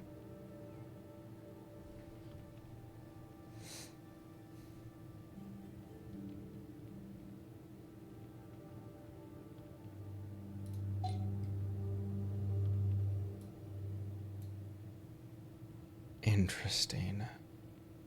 And because she was an orphan, there'd be no way to find out who the Conrians were that birthed her. But she's like a long descendant of them.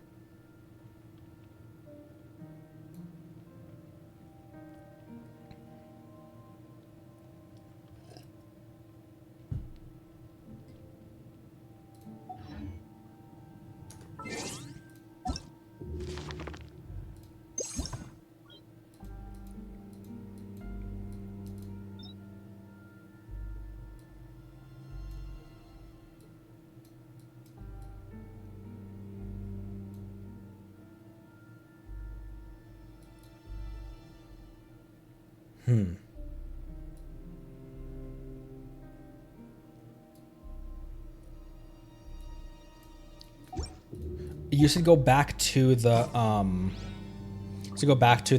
the newsstand where I got that.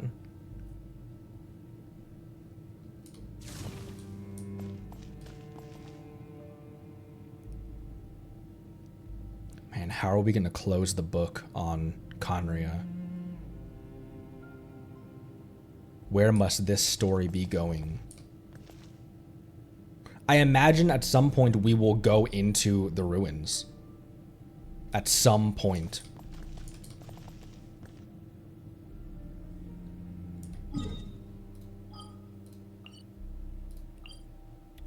That was near Hotel de Board over here.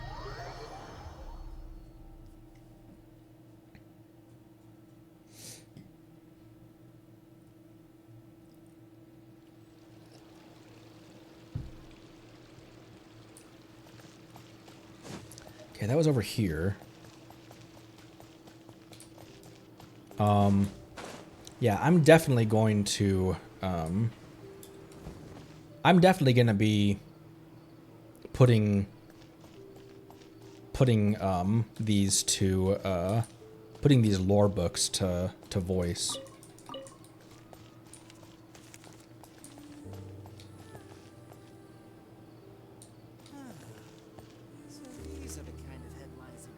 Doesn't have Conrian eyes. Investing too much emotion puts you at risk of doing something irrational. Why aren't there any new detective novels? Is she just a? Is she just a?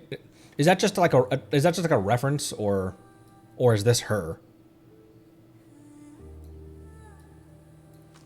The Great Detective Herlock, the case files of Miss Ornth. Many of these famed tales of detectives and deductions come from Fontaine. Even if you haven't read them, surely you heard their names. I never refused to read a single one of these suspenseful tomes, and yet their serialization speed can never match my reading, so I always have to wait a long time between releases.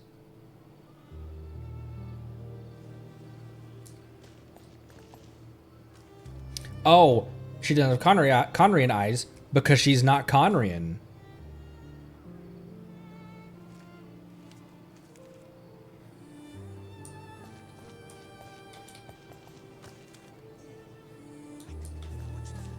What else you got?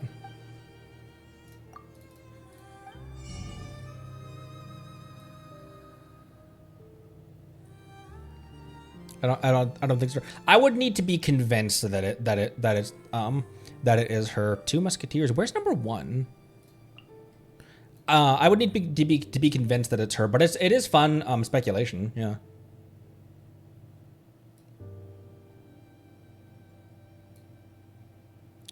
Le Tonson de Air in the Ass. Do I have Moonlit Bamboo Forest? That's one that was on my radar a long time ago. I have it, but it's not finished. Oh my gosh, 1 through 4? I don't have 2 or 3.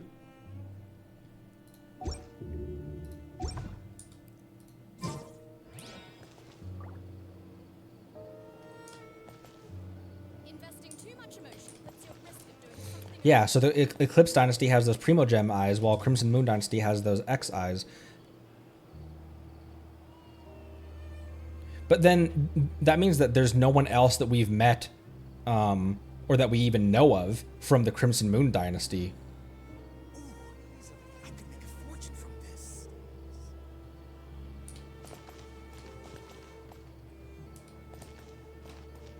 Wonder how much Piero knows about now it might be insignificant to what he needs to, it might be somewhat insignificant to him, but I wonder how much he knows about like Kaya and Dane.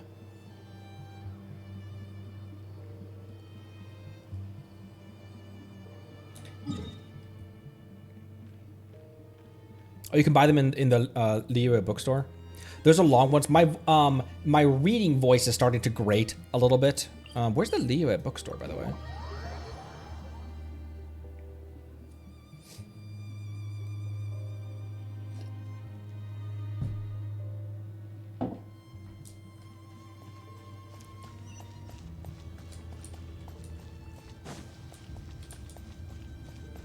Oh, same show spot, duh.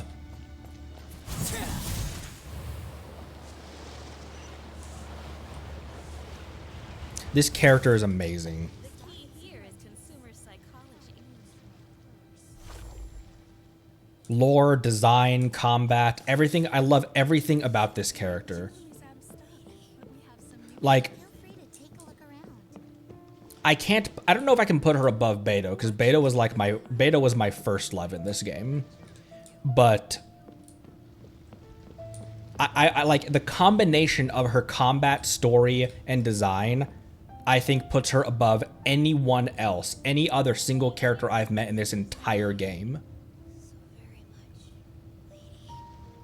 Her personality of that quiet poise and the lethal precision.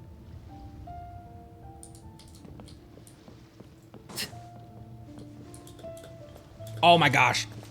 But she can't climb a...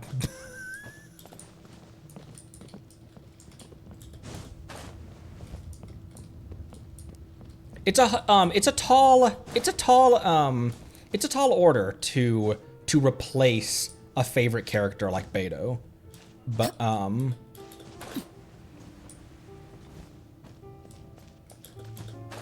it's not even necessarily replacing a favorite character. It's just she combines so many aspects of what I'm looking for in a great character. I can definitely see someone though, because I always find it interesting to think about your favorite characters. What would be reasons that people wouldn't like? What would be reasons that your favorite character would be someone's least favorite character, or they wouldn't like them? I always find that interesting to think about. Like Beto, I can see people not liking Beto because she's kind of in your face. She's very loud and not ostentatious, but she's very loud and has a giant personality. I can see that kind of turning people away. You wish to report? Go on.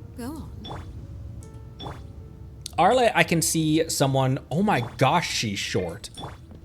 She really needs those heels. This is a tall female model, but without those heels, she...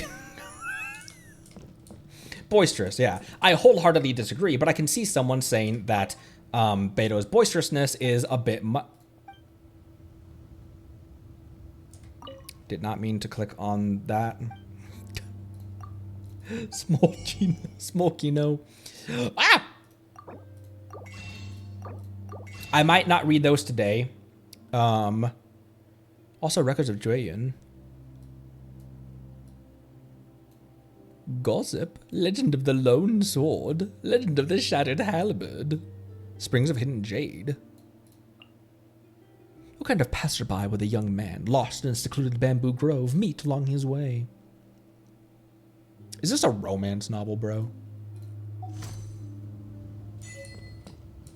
I completed it. But I have all of them now. Nice.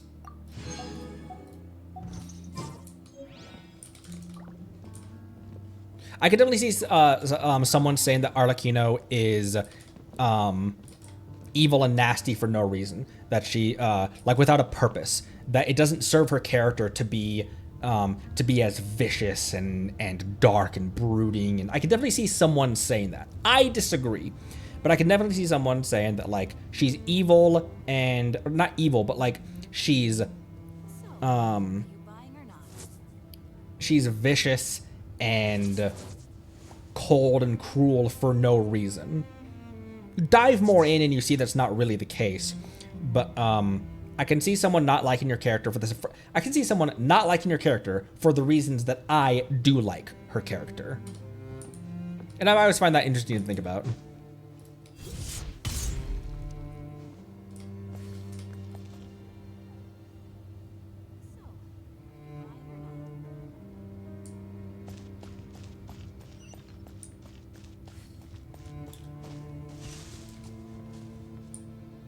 So she's a Conrian descendant of the Crimson Moon, of the Crimson Moon dynasty.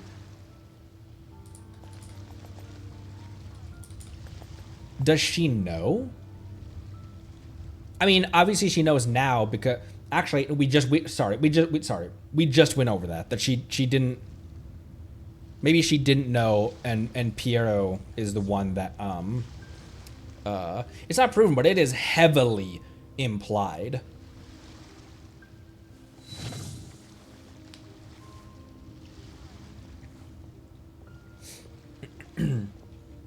Which people will say she attacked Farina and is the sole reason why she's not liked. Could see that too.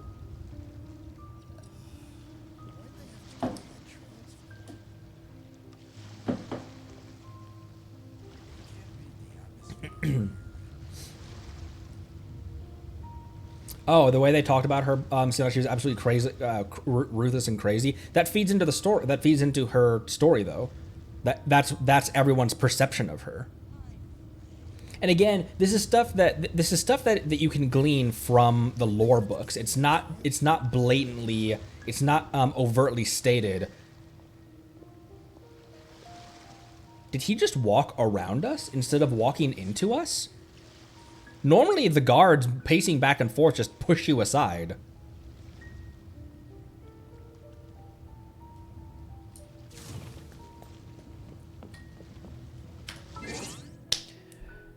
Okay. I would like to do a little bit more exploring. Let me stop the creepy Enka music. Although it was a phenomenal music to pull up for those lore book readings. I greatly enjoyed all of that. Excuse me, holy crap. That goes back there. And that goes back there. What? Children. There's some more Fontaine that I haven't seen. There's a lot of Fontaine I haven't seen, but there's some more Fontaine places I haven't seen. I don't know how much I want to explore. Okay. Here's a thought. May I explore around here and just not go into the central ruins until I get to the quest? Because I wanted the Research Institute quest to lead me into Minecraft world. But let's explore. No spoilers in the doesn't spoil the quest. Let's wander around this area a little bit. There's plenty of chests and stuff that I want to grab and stuff like that. So shifting into a more conventional stream. I imagine that this is going to be an episode that is that might turn a lot of people off because it's just me talking. But I really enjoyed it. And the stuff that I've wanted to explore, those story bits. What would you call these, by the way, as well? Profile stories? Profile stories? Like, what would I title the video when I put that into audiobook form? Just like Arlecchino profile story, character stories, I guess.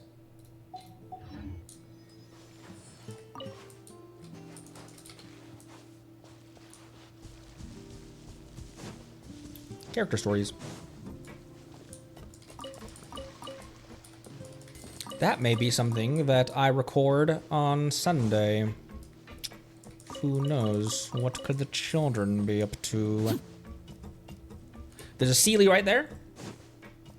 As long as you don't talk to people. Cool. Cool. I can do that. Let me retitle the stream as well, since we're moving from lore books.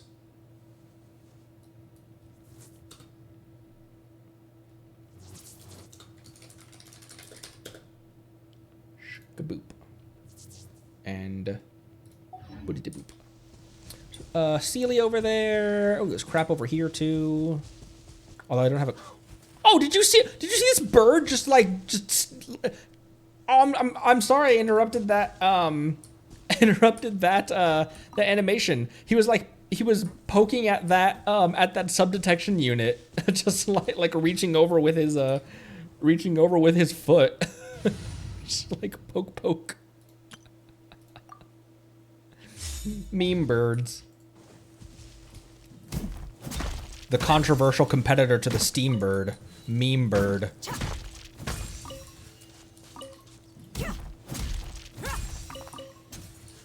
Do I necessarily need more of those for Risley. I haven't played Cake Man in a while as well. Cake Man can also, he can also mine.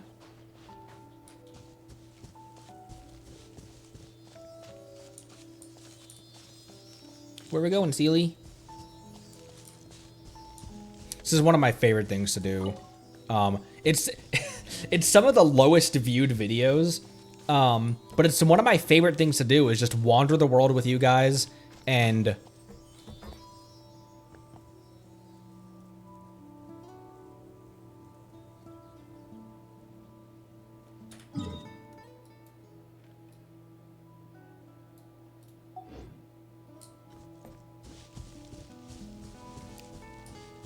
big ass drainage pipe culvert for the research institute.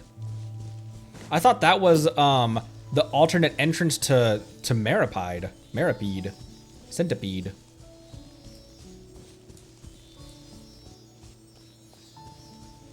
It's a flower bug.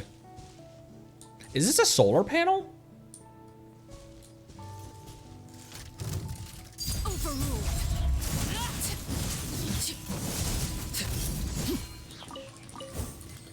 19K and 14K by herself. An impressive bounty. An impressive bounty, indeed.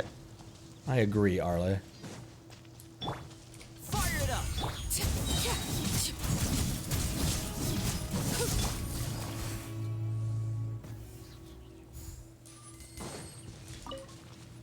Yelan, how close am I to friendship 10 with you? Oh, I'm close to friendship 9, or I'm getting up there. Good job, Connery. John only can mine those rocks in one hit, yeah. I just wanted to use Dia.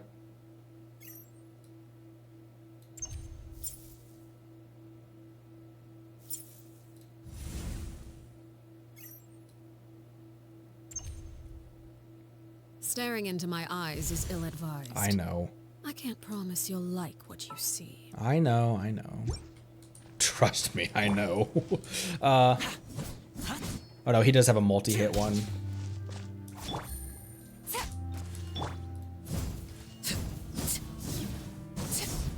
That's also kind of a multi-hit. That might be okay, though. Oh.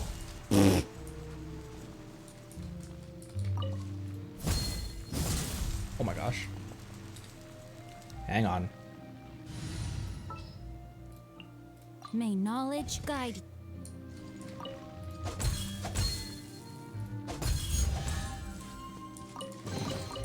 Treasure hunting, a valiant endeavor. Sing Cho's a really good one for those because of the timing on his attacks. They're not too fast. They're not. He doesn't have any multi-hit attacks. Where is that pipe? Wink. Transfixed! Don't get too close! Delve into destiny.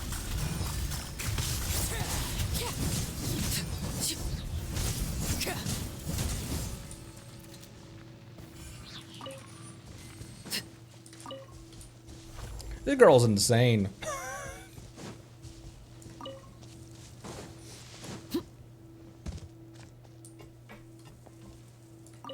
I bet if I attack it with maximum bond of life, I bet I can hit 100k on a boss again. I did hit 100k with Arle the other day with a Mona bubble. My first 100k. Quisel's Clockwork Shop.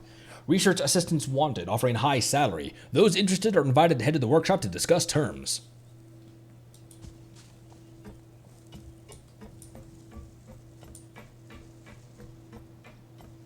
What's in here? What could the children be up to?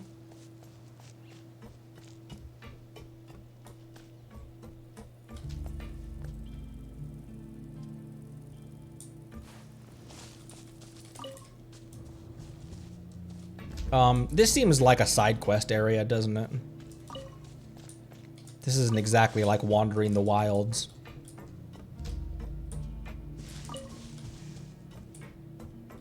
It is? Alright. I don't necessarily want to stack another quest into our quest log.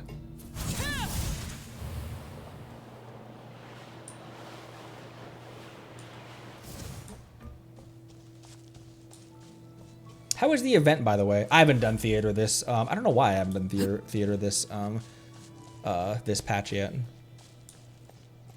How is the event? It's a battle event, isn't it? Maybe we do that Monday.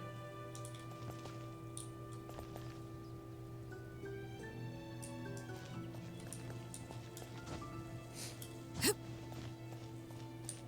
around 300k with Navi often, but Navi is a better build. Battle event fun.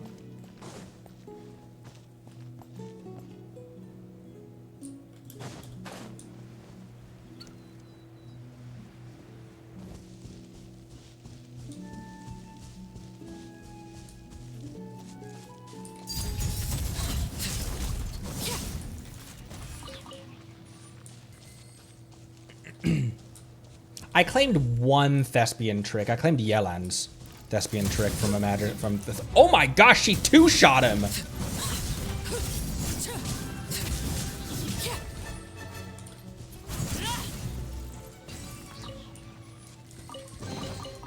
An impressive bounty. I want to get my Beto up to the point where you can never expect someone like Beto to hit as hard as Arla. She never will. But I want to get Beto up to the point where she's about as powerful as a Beto can be. What are you guys doing? Interrupting bath time, am I? Look at them just standing there staring at me. They're like, we were having a moment. Well, it's me, ruiner of moments. Supported fire! Fire it up!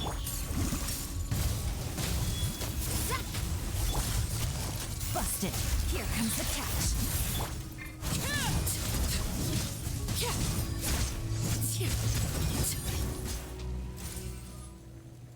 I thought that was a local legend for a second. I didn't see, but because I saw the health bars up above, but then I didn't see the little star next to it. Whoa. Energy concentrating component. It was once an ordinary moving clockwork component, but someone added an energy storage ring made from a high density of materials. Perhaps it's just this single component is capable of powering the entire machine. I bet that's a quest item. Yuck. What needs marcottes? Food, weapons, or not weapons. Food, character materials. Food. It's an ingredient.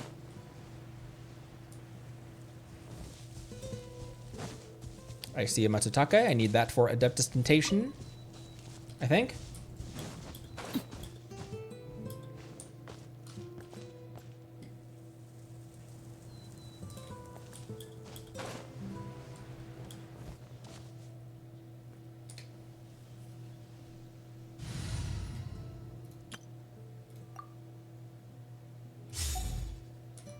Okay, I swapped Raiden's artifacts back on her, right? Okay, let's swap Zhongli's artifacts back on him as well.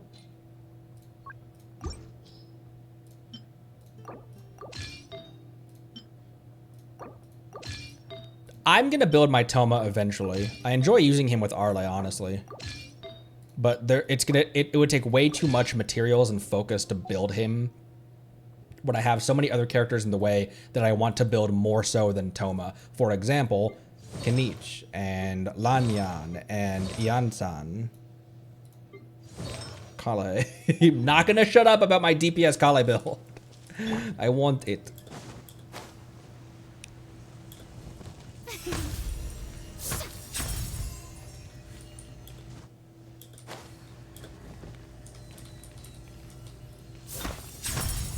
Oh, she sparkles when it's ready. I just pointed at my screen in real life. She sparkles. when the cooldown is over. That's a very quick cooldown for her Numa Oisa energy. Sparkle.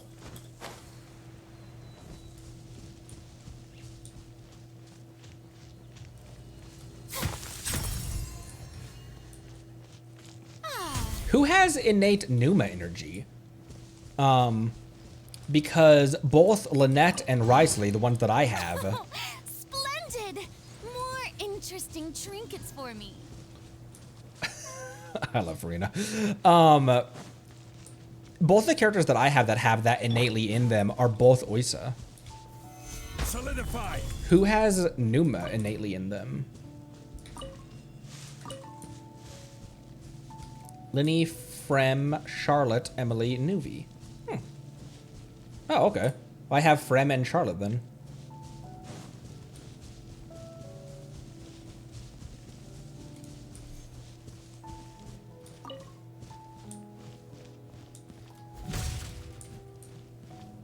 Man, you got bodies during the Archon War, don't you? Hello?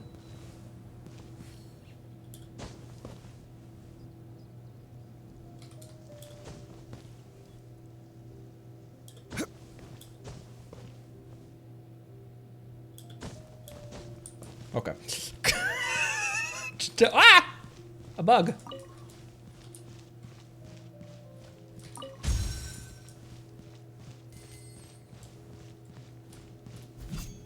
Or are these just lights? There's a challenge right here. A time trial. A cat!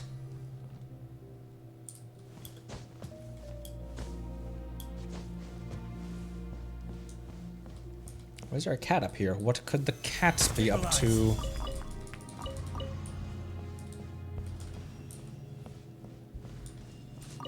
Is a full House of the Hearth team a balanced team?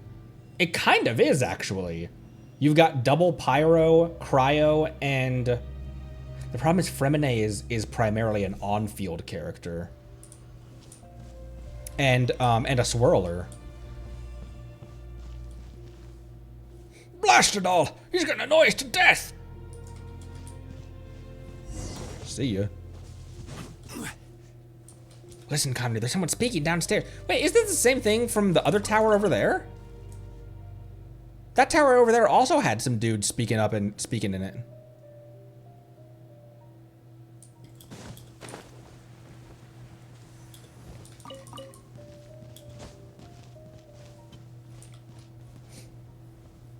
I guess, yeah, there are three on-fielders, aren't there?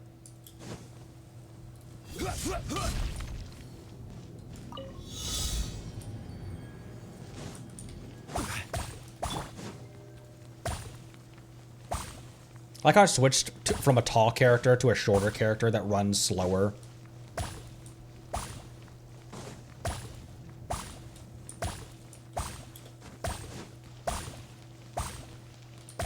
Bloop.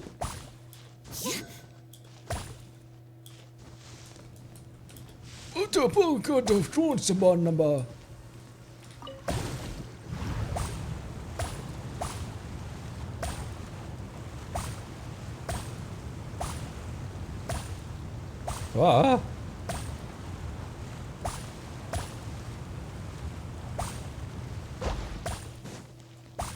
Nice. Splendid! More interesting trinkets for me.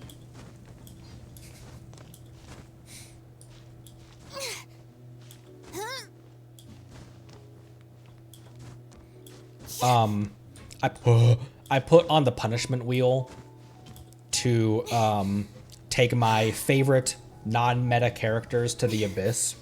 So, for example, a favorite character of mine, Dia. Take her to the abyss. Another favorite character of mine, Arle, but she's meta. Don't take her.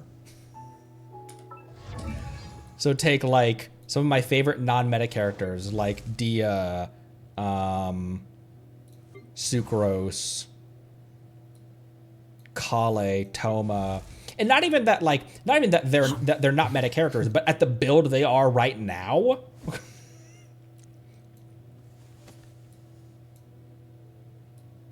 Because like Diona can be a competent shielder if she's fully built. Diona right now. Pfft.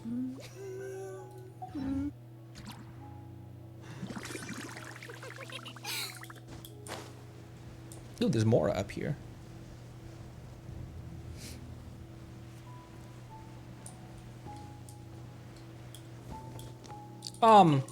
Was 4.8 when I first started playing. When I first started playing, it was right in the middle of Navia's banner, and then the next one was Emily and Yelan's banner. Was that Emily's debut banner? She's relatively recent, isn't she?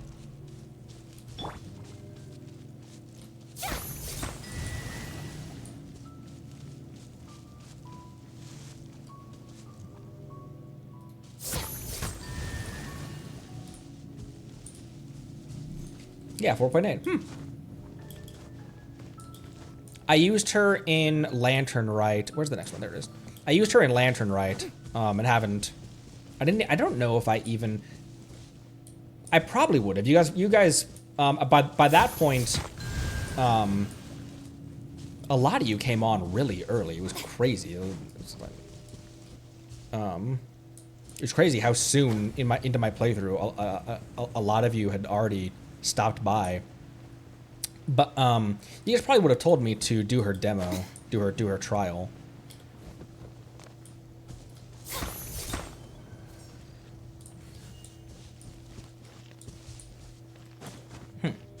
Order of events.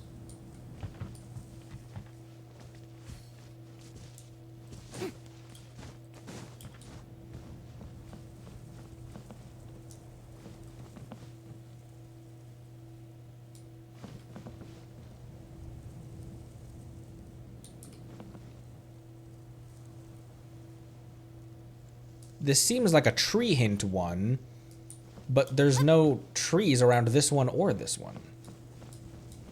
There's bushes.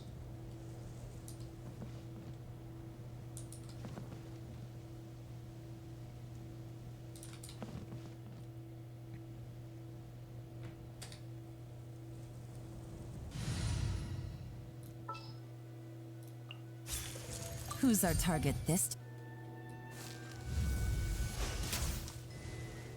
One. What would be two then? This one? 2, 3, 4? Nope.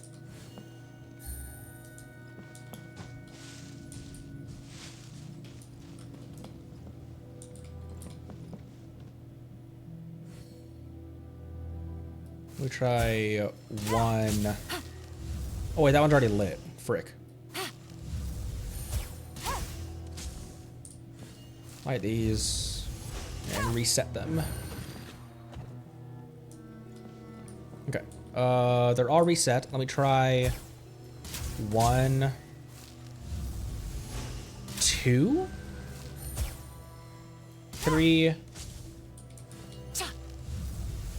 4. Nope.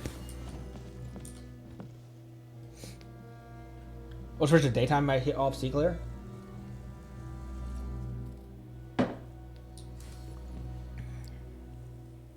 What am I doing? Switching to daytime. Bro, only a couple days left until the Ocelot returns. And I'm so excited. And I just can't hide it.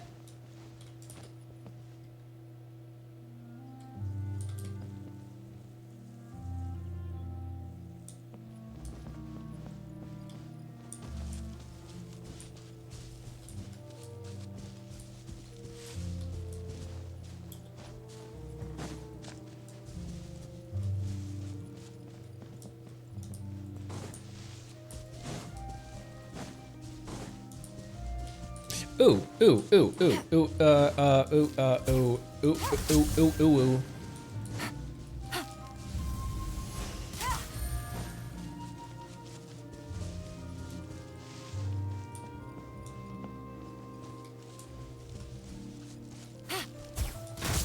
Take it easy. Where's the crates? Easy money. Guys, I did it.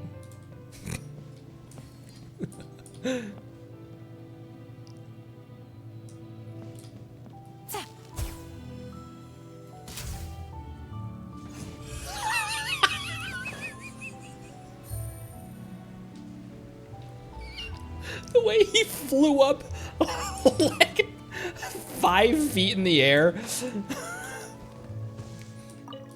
Where does meat go?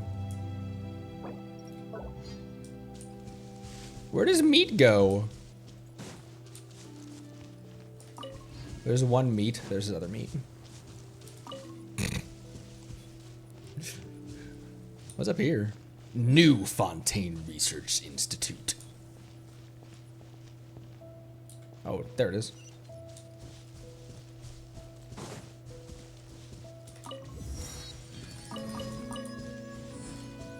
Cat! Why are there so many cats around here?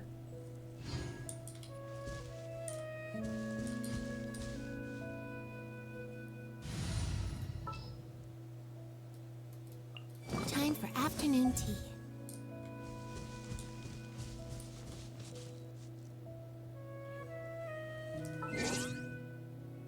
Wait, I don't want, kinda don't want Raiden's ring around the Rosie. No, not you.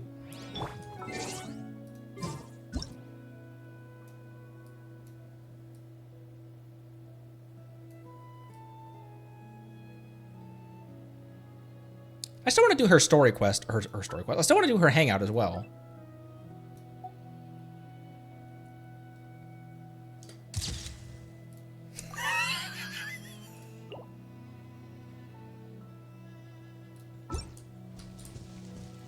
Cat!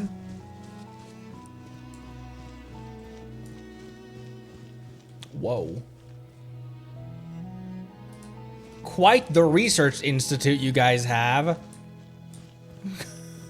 I thought this was ruins. I don't want to read anything or talk to anyone though.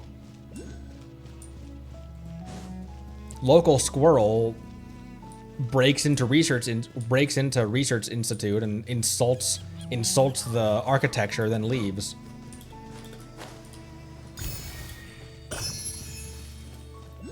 Whoa, there's another one there and another one over there too, and another one bites the dust. Is it under?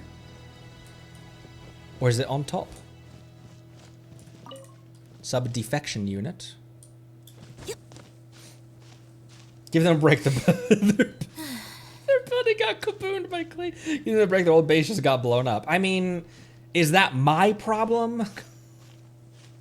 Lynette, seriously.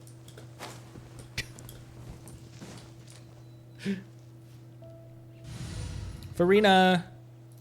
I knew you'd miss. Called out.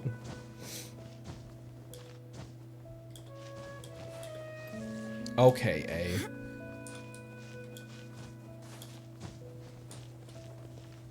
There it is.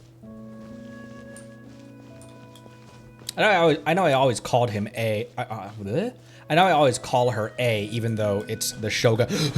Even though it's the Shogun puppet's body, but.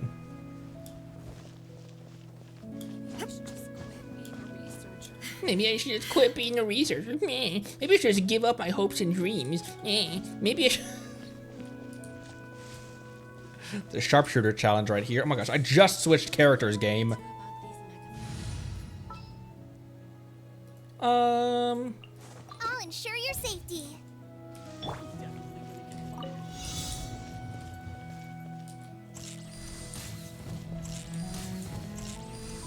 Yeah. Ha!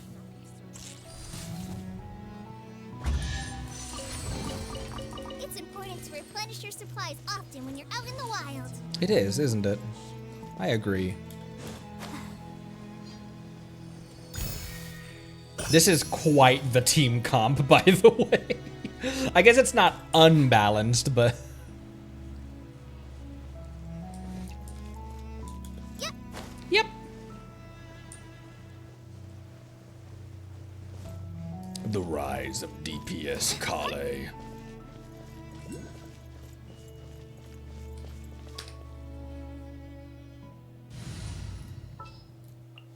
I have high hopes for this journey.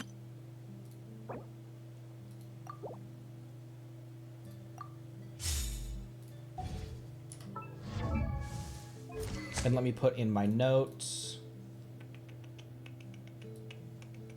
Oh, also, I forgot to give Xiangling her spear back. Oh, no.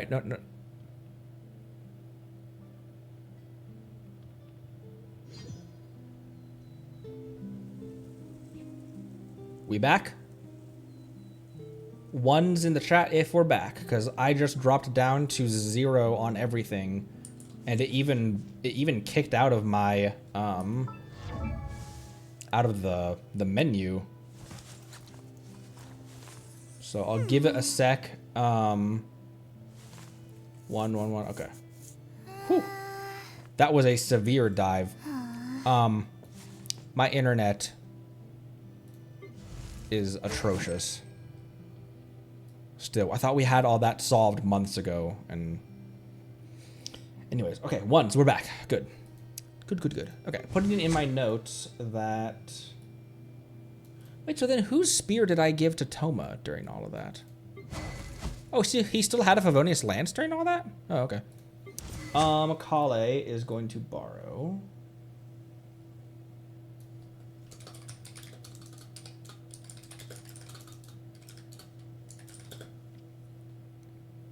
What's her name?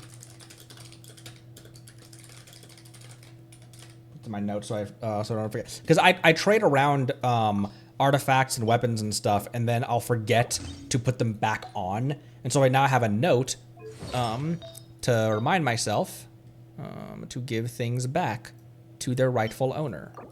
And she's just gonna borrow Nahida's stuff.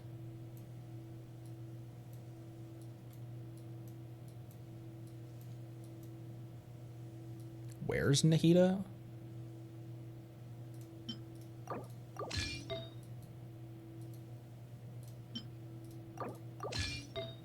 And there. And there. Load out, Toyo. We want him.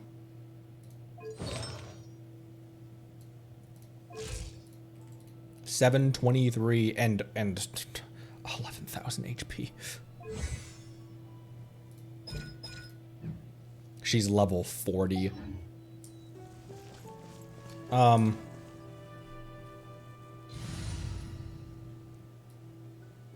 Maybe instead of Kazuha, I put a shielder in here. What shall we do?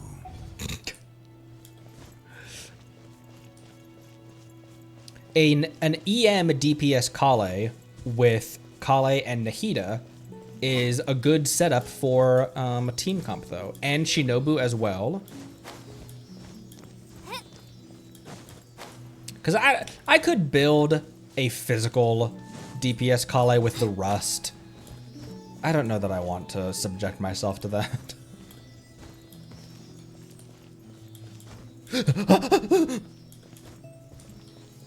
I'm okay. Glad there weren't any poisonous mushrooms inside. Oh, hey, there's the other Aquabus line.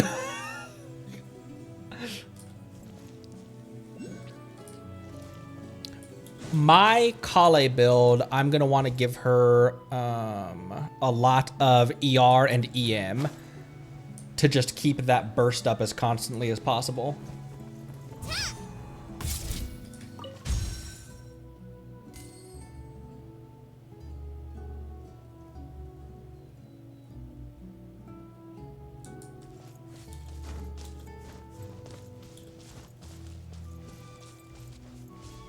Anyways, where's this? There's another Hydroculus over here.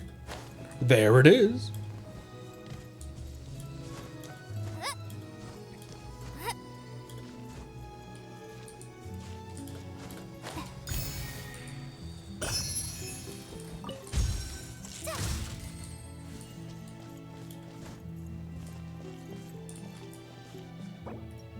Oh, not that.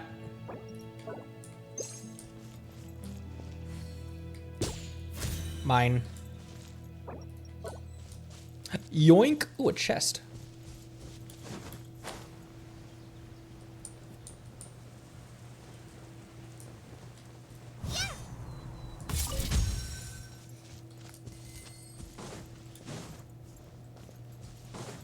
All right, let me shield up first.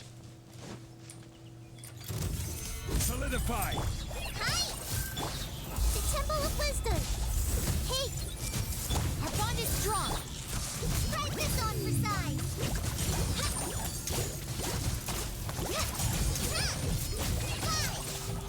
I'll settle this! Stabilize. Everyone will do!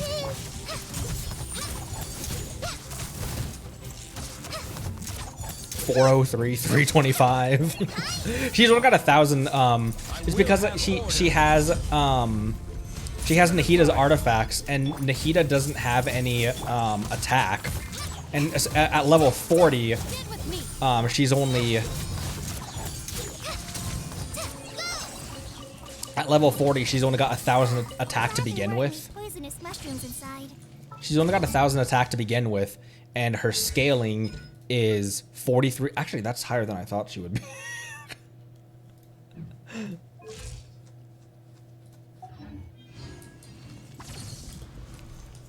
And Kale might move up my priority in terms of characters I want to build. I'm trying to finish up Zhongli and Raiden and Yelan.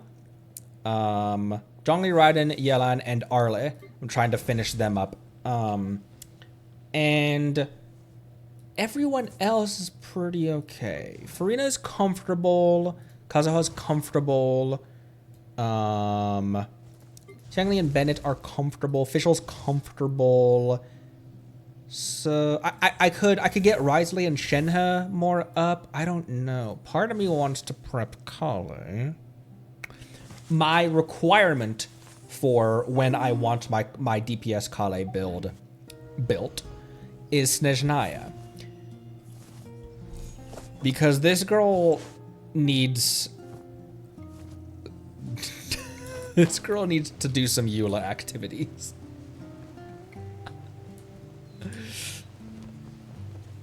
I think we're at 2.5 hours. I think we want to go for a little bit longer. And then we'll probably call this one. Ooh, over there.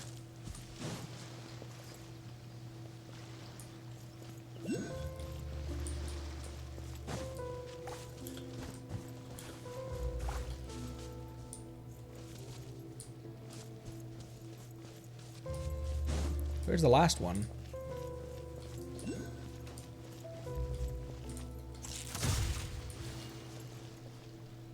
I could go down and get wet. All this vision does is make me wet.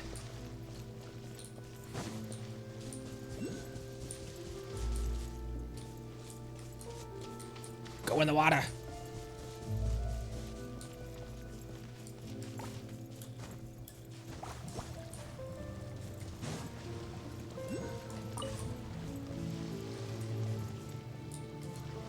Oh, shoot.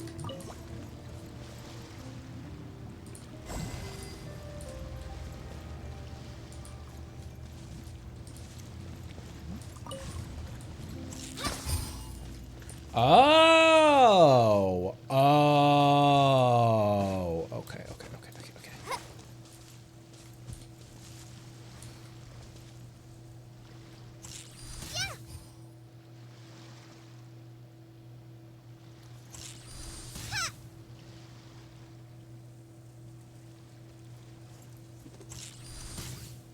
That swaps those. That moved those. Shoot.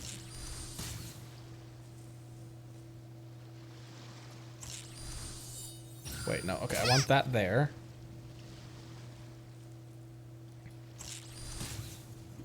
Move those. Then this. Ah, shoot, but it moves that one too.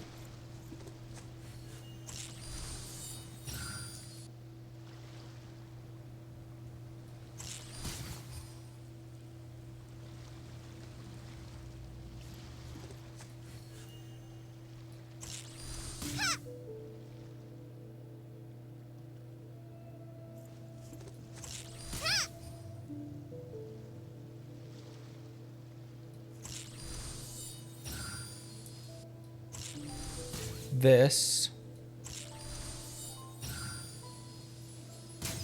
Then that.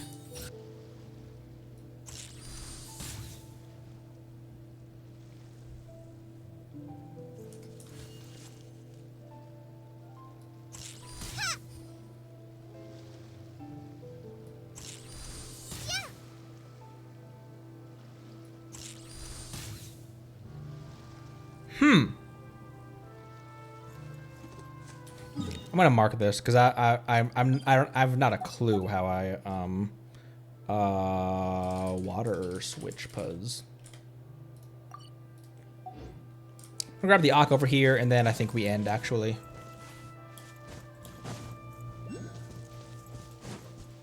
I understood which ones were controlling which barrels, but.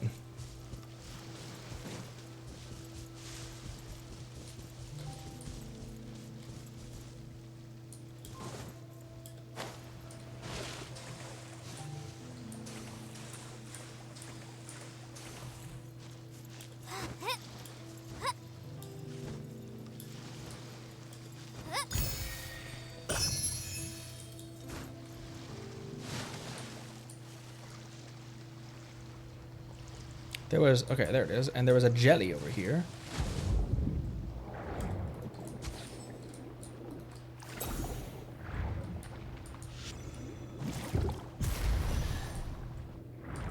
Nice.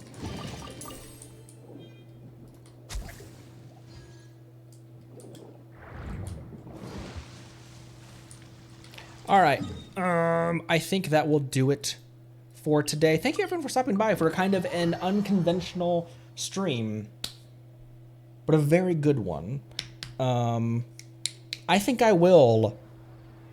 It's tough to do promises, but I think you can expect to have some lore book readings and some character stories come out in the near future. So, let's end with one of my faves.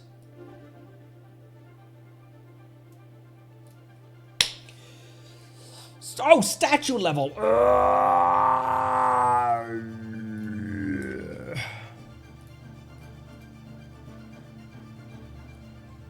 Thank you, Carbonator.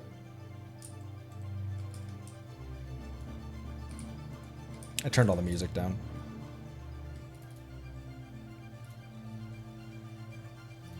Nice. Level 5. I feel like it's taking me the longest to add oculi to the Fontaine statue versus the other ones.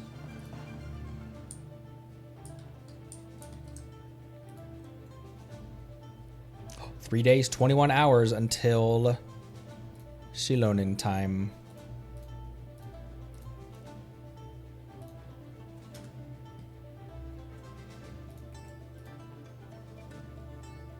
Oh shoot, you didn't even see that. Sorry, I forgot to put that back on screen. I just redeemed the there, you see the sorry, I forgot to put that back on screen. I'm tired. It's time to go. All right, that will do it for today. I'm going to take tomorrow and Sunday as my usual rest days. Oh, I'm tired. Oh shoot. Okay. Stay tuned to the Discord, to all the stuff going on, and if you're getting to Learning, we're going straight to Natlan. I think straight to Natlan. However, we do have a roadmap for things to do prior to Natlan, and I want to get into that Nation of War. I want to get into that Natlan as soon as possible. So, Risley is not a requirement for. I want to mainly, like, the first things I want to hit is I want to hit the requirements. Like, the ones that are going to enhance Natlan the most. I should have finished the Quarina quest line before we entered Fontaine, and I kind of want to finish up stuff that will enhance my enjoyment of Natlan before we go there. So, we'll think about that in the coming days. So, thanks everyone. We'll be back on Monday. I will see you next time. Drink water, get sunlight if you can. Love you lots. Bye-bye.